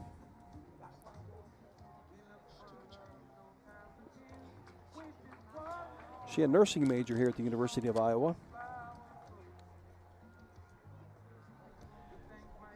She a premium game national qualifier. Premium game is a division of the perfect game out of Cedar Rapids, so they've set up a system for softball players across the country, and Riley Sheehy was a part of that. A little delay in the action here now. I think we're getting back to normal as Ohio State was in the circle talking about defense. 2 balls and 2 strikes, 1 out in Iowa's bottom of the 6th. Here's the pitch from Hanley. It's outside, ball 2, ball 3, 3 balls and 2 strikes. Brody Klosterman will be at the plate next, no matter what happens here. That'll be the top of the order. Here's the 3-2 from Lexi Hanley, a pitch that Riley drives out into right field. It's back, and is it? Yes! Gone! Riley Sheehy gets a pitch down and in on her, gets around on the pitch, gets the big part of the bat on it, and drives it out into right center field for the first run of the day for the Iowa Hawkeyes, albeit a home run by Riley Sheehy. And on the season, the first of the season for her, and as a matter of fact, it's the first of her Iowa Hawkeye career. It makes it a 5-1 ball game. And for Lexi Handley on the season, that's the 15th home run that she has given up or allowed, however you want to talk about it. But it does give the Hawks a little bit of new life here with one out. Briley Klosterman steps to the left-handed batter's box when we get to the top of the order. Briley struck out in their last at-bat. She's walked and singled, so she's 1 for 2 on the day. Here is the 0-1. Here's another hit out to right field. This one clears the right field wall. Got the same pitch that Riley Sheehy got, and Briley Klosterman drives it over the wall in right field for back-to-back solo home runs for the Iowa Hawkeyes. And now a 5-2 game. Pitch was down and in a little bit as she got around on it. I think she had a little conversation with Riley Sheehy between the at-bats, and Riley told her what to look for. And Briley knocks it out of the park. And now a 5-2 game in the bottom of the 6th inning. It brings up Nia Carter. You know, Nia also very capable of hitting that ball out of the park. I think she'd prefer, though, to line drive it, find the gaps, run to get extra base hits. But with one out, here's the first pitch to her. She squares to bunt, pulls it back, and now is called strike one. Nia Carter hitting .431 coming into the game. She is 2 for 3 today. Down on the count at no balls and 1 strike. Here's the 0-1 to her. That's well off the plate on the outside. Nia now with 16 multi-hit games on the season. 14 of them are 2-hit games. See if they can't get her on base and get her around. Here is the 1-1. Bunted Carver over to second base. Do they get her? Just barely. Second base comes over to cover Caitlin Farley. Catcher, and Peak.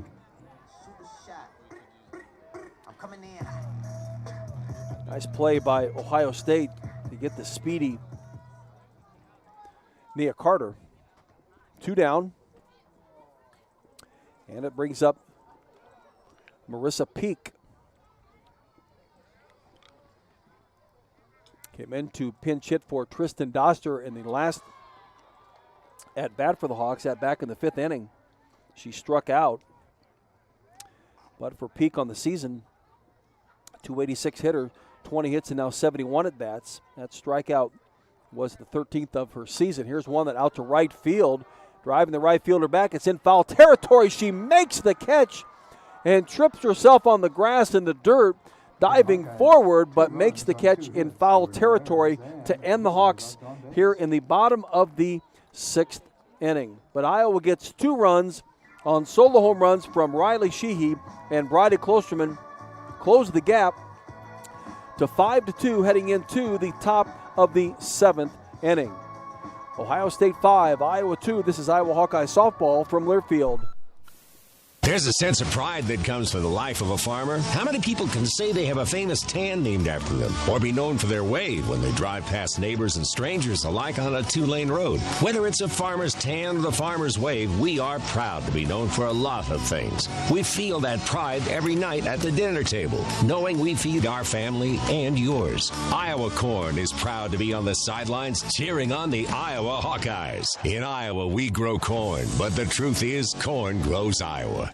University of Iowa football program is wrapping up spring drills. Next Saturday, the 23rd, will be the open practice that they held a year ago at Kinnick Stadium, giving you a chance to get a glimpse and a preview of the 2022 Iowa Hawkeye football team at 9:45 next Saturday. Well, the Hawks got to make it interesting here. Now they get 2 in the bottom of the 6th inning to make it 5-2. Solo home runs from Riley Sheehy and Briley Klosterman close the gap to 5-2, but Iowa's got to shut down Ohio State here, and then they need 3 to tie, send it into extra innings, and 4 to win in the bottom of the 7th inning. Denali Lecker in the circle for the Hawks. Marissa Peak has moved in at behind the plate. Amber DeSena at third. Sophia Morris at short. Sammy Diaz at second. Kalena Burns at first.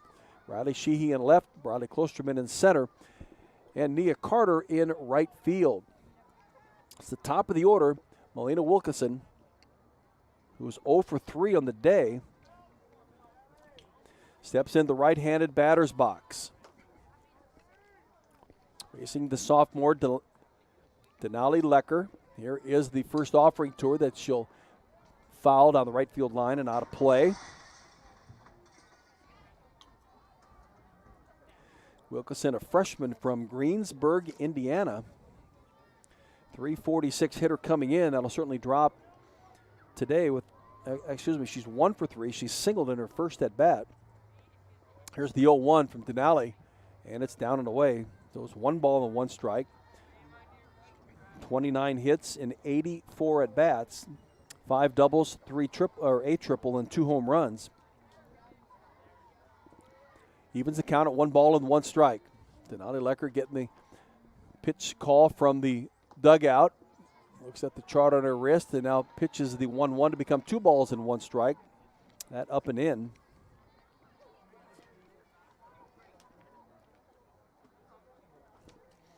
So 2-1 on the leadoff hitter for Ohio State, Melina Wilkinson. Here's the 2-1 from Denali Lecker. Pitch that's down and away. 3 balls and 1 strike.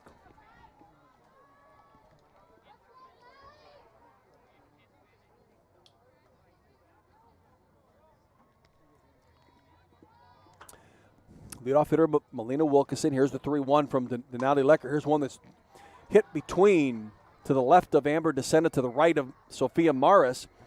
And a leadoff single, the second of the day for Melina Wilkinson. She's now 2 for 4, and it brings up J.C. Ruberti.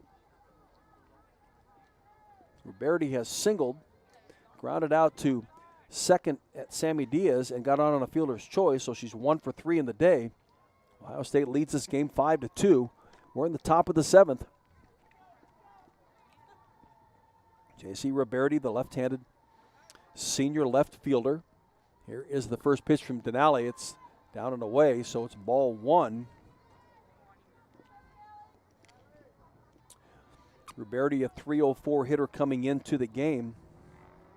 Now with 29 hits, 95 at bats. Here's the 1-0 pitch that's down and away.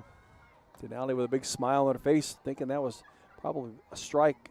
Not very close to it, but she's behind in the count at 2 balls and no strikes.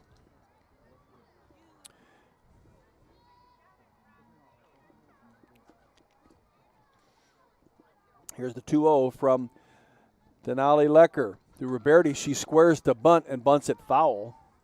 So she bunted it off her foot.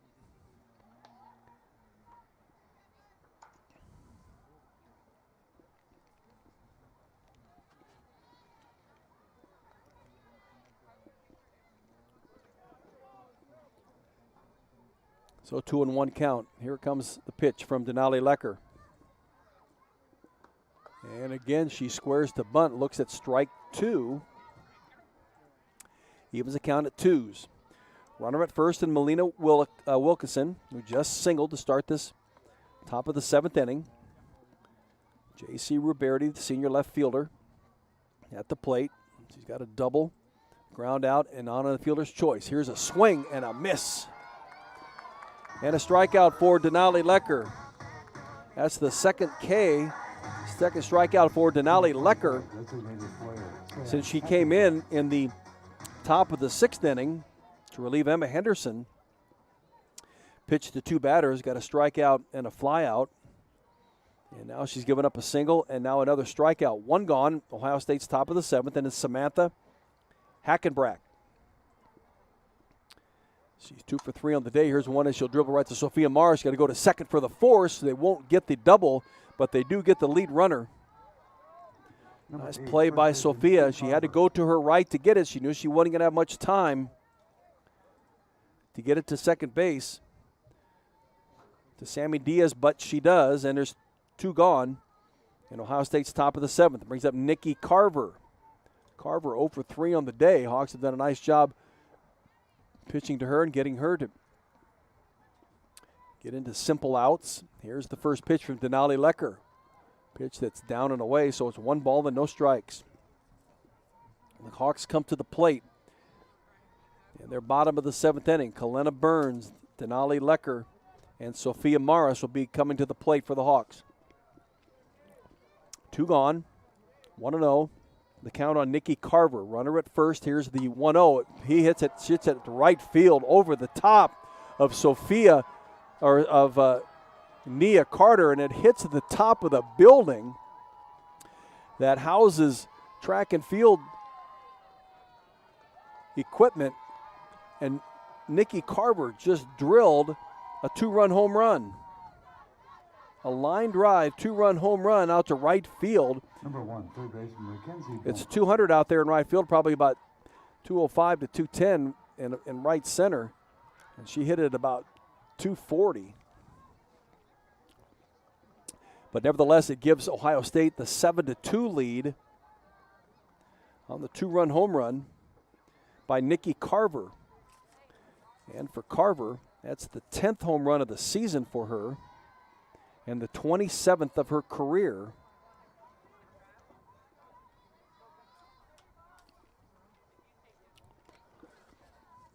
And Denali Lecker, that's the 11th home run that she's allowed this season. And here is the next batter is Mackenzie Bump. She bounces one to Kalena Burns. That's 1 out too late, though. The Ohio State Buckeyes have regained the 5-run advantage at 7-2 heading into the bottom of the 7th inning. Hawks need 5 to tie to send it to extra innings and 6 to win. Kalena Burns will get it started off when play resumes.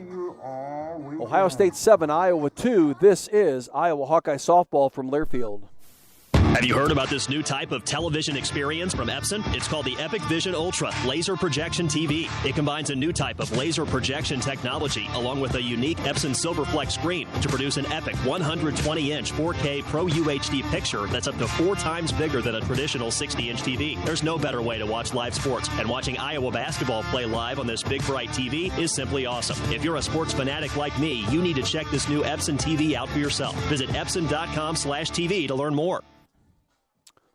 Well, we head into the bottom of the 7th inning. The Iowa Hawkeyes had it down to a 5-2 game. Solo home runs from Riley Sheehy and Bradley Klosterman, but Ohio State would regain that 5-run advantage with a 2-run home run hit by Nikki Carver just moments ago. Lexi Hanley remains in the circle for Ohio State as we head into the bottom of the 7th inning. Iowa's got to get a number of runners on base. They got to start touching home plate 5 times to tie. 6 will win it for Iowa. And it's all going to start with Kalena Burns. Burns got on an error in her last at-bat, was pinch run for by Kate Claypool, who was stranded at third base. But Kalena has flown out to right field, and she singled back in the first inning when the Hawks got 2 runners on in that first inning. They had 2 on in the first inning. Had the bases loaded in their second at-bat, had the bases loaded in their fourth at-bat, had the bases loaded in their fifth at-bat. And they've had to settle now for 2 solo home runs. You know, any combination of hits, get a couple of runs in each of those opportunistic innings at-bats, you know, we got a different game here. But right now they got to pick it all up here in the bottom of the 7th inning. We'll start with Kalena Burns. Burns had 1 hit and 3 at-bats in the Nebraska doubleheader. 2 RBIs. He hit a solo home run in game number 1. Here's the first pitch to her that's down and away. She had a hit, she walked in game number 2 in the Nebraska series. She has primarily started at first base, a couple of games at third base recently. Here's a swing and a miss, and she'll foul it back, so it's 1 ball and 1 strike. She started the season at third base the first 9 games, and then she went over to first base in the 10th game against North Florida, and that's where she's been almost ever since. She played a couple of games at third base in the Maryland series out in College Park, but has been back at first base since. Here's the 1-1 from Lexi Handley. And it's down and in on Kalena Burns. Hawks need to have a very long inning here. 5 to tie to send extra innings, 6 to win it. Kalena Burns ahead on the count at 2 balls and 1 strike. Here is the pitch from Lexi Handley. A pitch that Burns gets around on.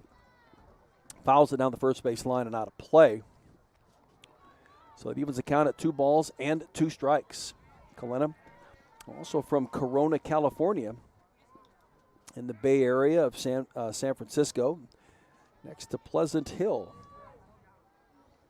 She and Amber DeSena from the same neighborhood. Here's one that she lifts high.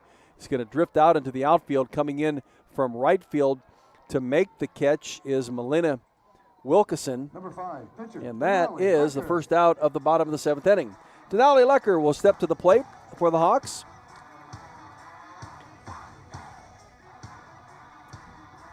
Denali on the day, she walked in her last at-bat, struck out and grounded out.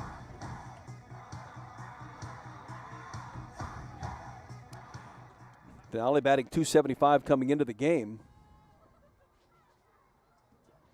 Here is the first pitch to her that's outside, ball 1.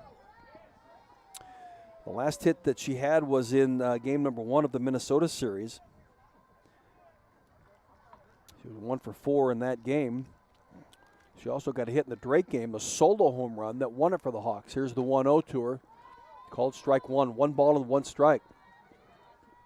Hit a solo home run in the bottom of the 6th inning against the Drake Bulldogs to give the Hawks a 3-2 lead, which they held on to and won that game. 1 ball and 1 strike on the sophomore from Ogden. Here's the pitch from Handley, a pitch that she fools her with, and it's 1 ball and 2 strikes.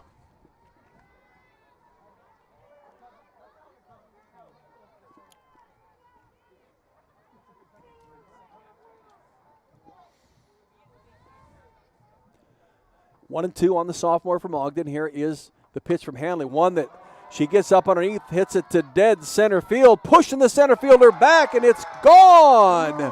Denali Lecker, a dead center field home run to just right of the scoreboard. Got a pitch right down the middle of the plate. She got around on it, got the fat part of the bat on it, lifted it high into the air, and it just drifted out of the ballpark. Makes it a 7-3 game. And for Denali Lecker, the 6th home run of the season for her.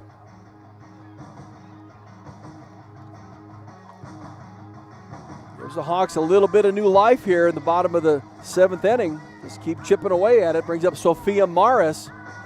Morris on the day is 2 for 3, 2 singles, and she got on an error in her last at-bat. Now a 7-3 game. Here's the first pitch from Handley, one that Morris will bounce right to Quartercrocks at shortstop, and she quickly ends this at-bat Number 7, second for baseman Sophia Sammy Morris. Diaz. Sammy Diaz now will step to the plate with 2 outs in the bottom of the 7th inning. She has grounded out to first base Nikki Carver, walked, and struck out in the game. Diaz, a 208 hitter coming into it. And she's looking at Lexi Handley. Here's the first pitch to her that Samuel will get around on, but foul it down the right field line.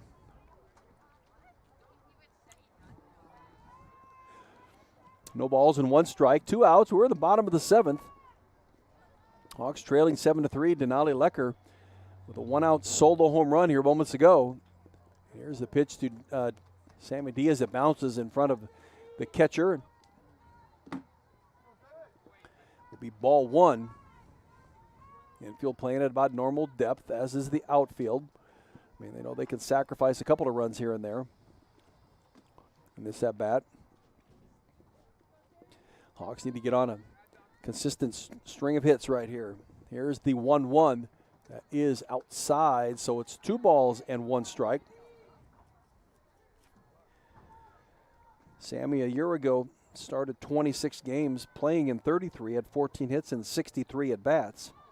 She did have one double as her extra base hit. Here's the 2-1-2 again. That's outside. 3 balls and 1 strike. Amber DeSena would be the next hitter for the Hawks. Third baseman. 3-1 count on Sammy Diaz.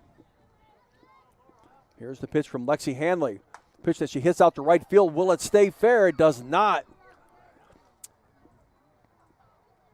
Went with a pitch down the right field line, but it went foul.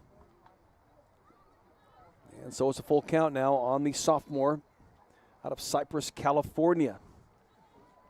Sammy from the Los Angeles area.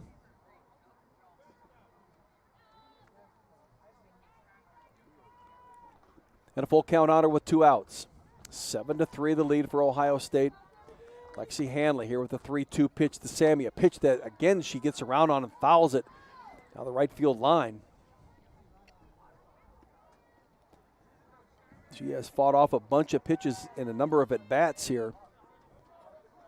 Making Hanley throw pitches. She just gets enough of the pitch to foul it. So she gets the right pitch to hit and drive.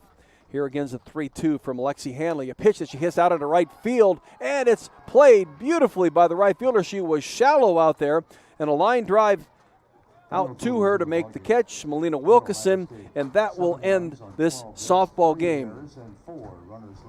Iowa gets 1 in the bottom of the 7th inning on a solo home run from Denali Lecker, but not nearly enough to get back into this game to tie to send to extra innings or have a chance to win it. Iowa goes to 1-11 in the Big 10 and 18-21 overall. Ohio State evens this mark at 5-5 in the Big 10, and they now are at 24-10 overall. We'll have a chance to talk to head coach Renee Gillespie here in the next 5 to 7 minutes. She's got to address her team after the end of this softball game. Ohio State beats Iowa in game number 1 of the 3-game series by the score of 7-3. I'll be back to talk to you more about what's going on the rest of this weekend. May have some scheduling changes on Sunday, but we will not know that until probably either later tonight or tomorrow for sure. 7-3 the win for Ohio State over Iowa in game 1 of the 3-game series. This is Iowa Hawkeye softball from Learfield. Anything can happen when the Cyclones and Hawkeyes come to compete. It's where the rubber meets the road. Neighbors become rivals and friends become foes. Some go home broken-hearted, while others are victorious. When the dust finally settles, one thing stands true. No matter which side you're on, you're part of tradition. For those who are Iowan through and through, we're Iowa Corn, a proud sponsor of the Iowa Corn Cy-Hawk Series. In Iowa, we grow corn, but the truth is, corn grows Iowa.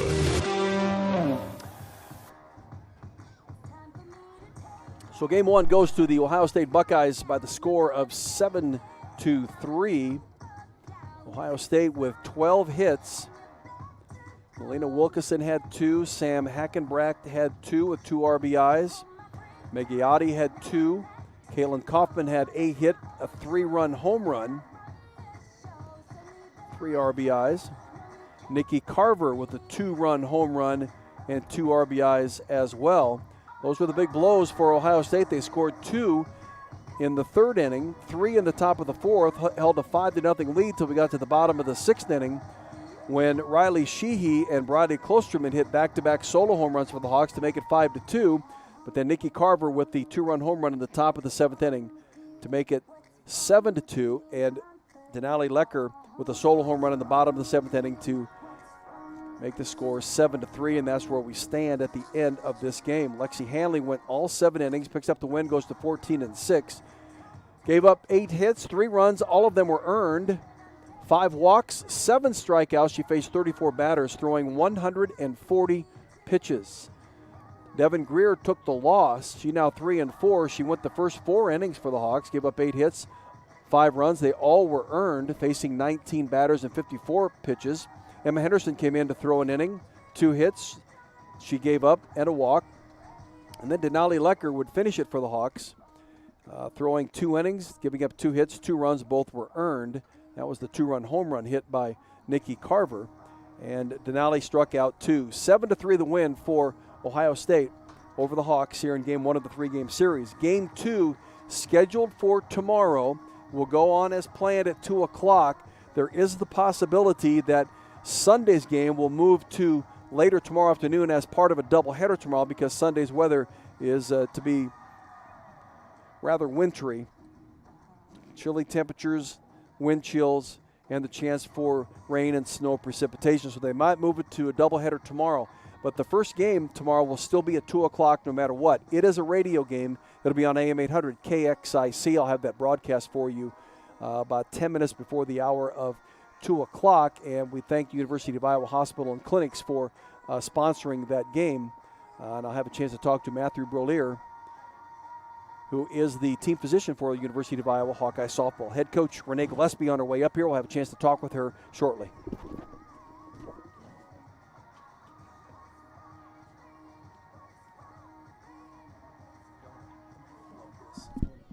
have it taped over there right by you. Twice. Thank you. Yeah, no problem.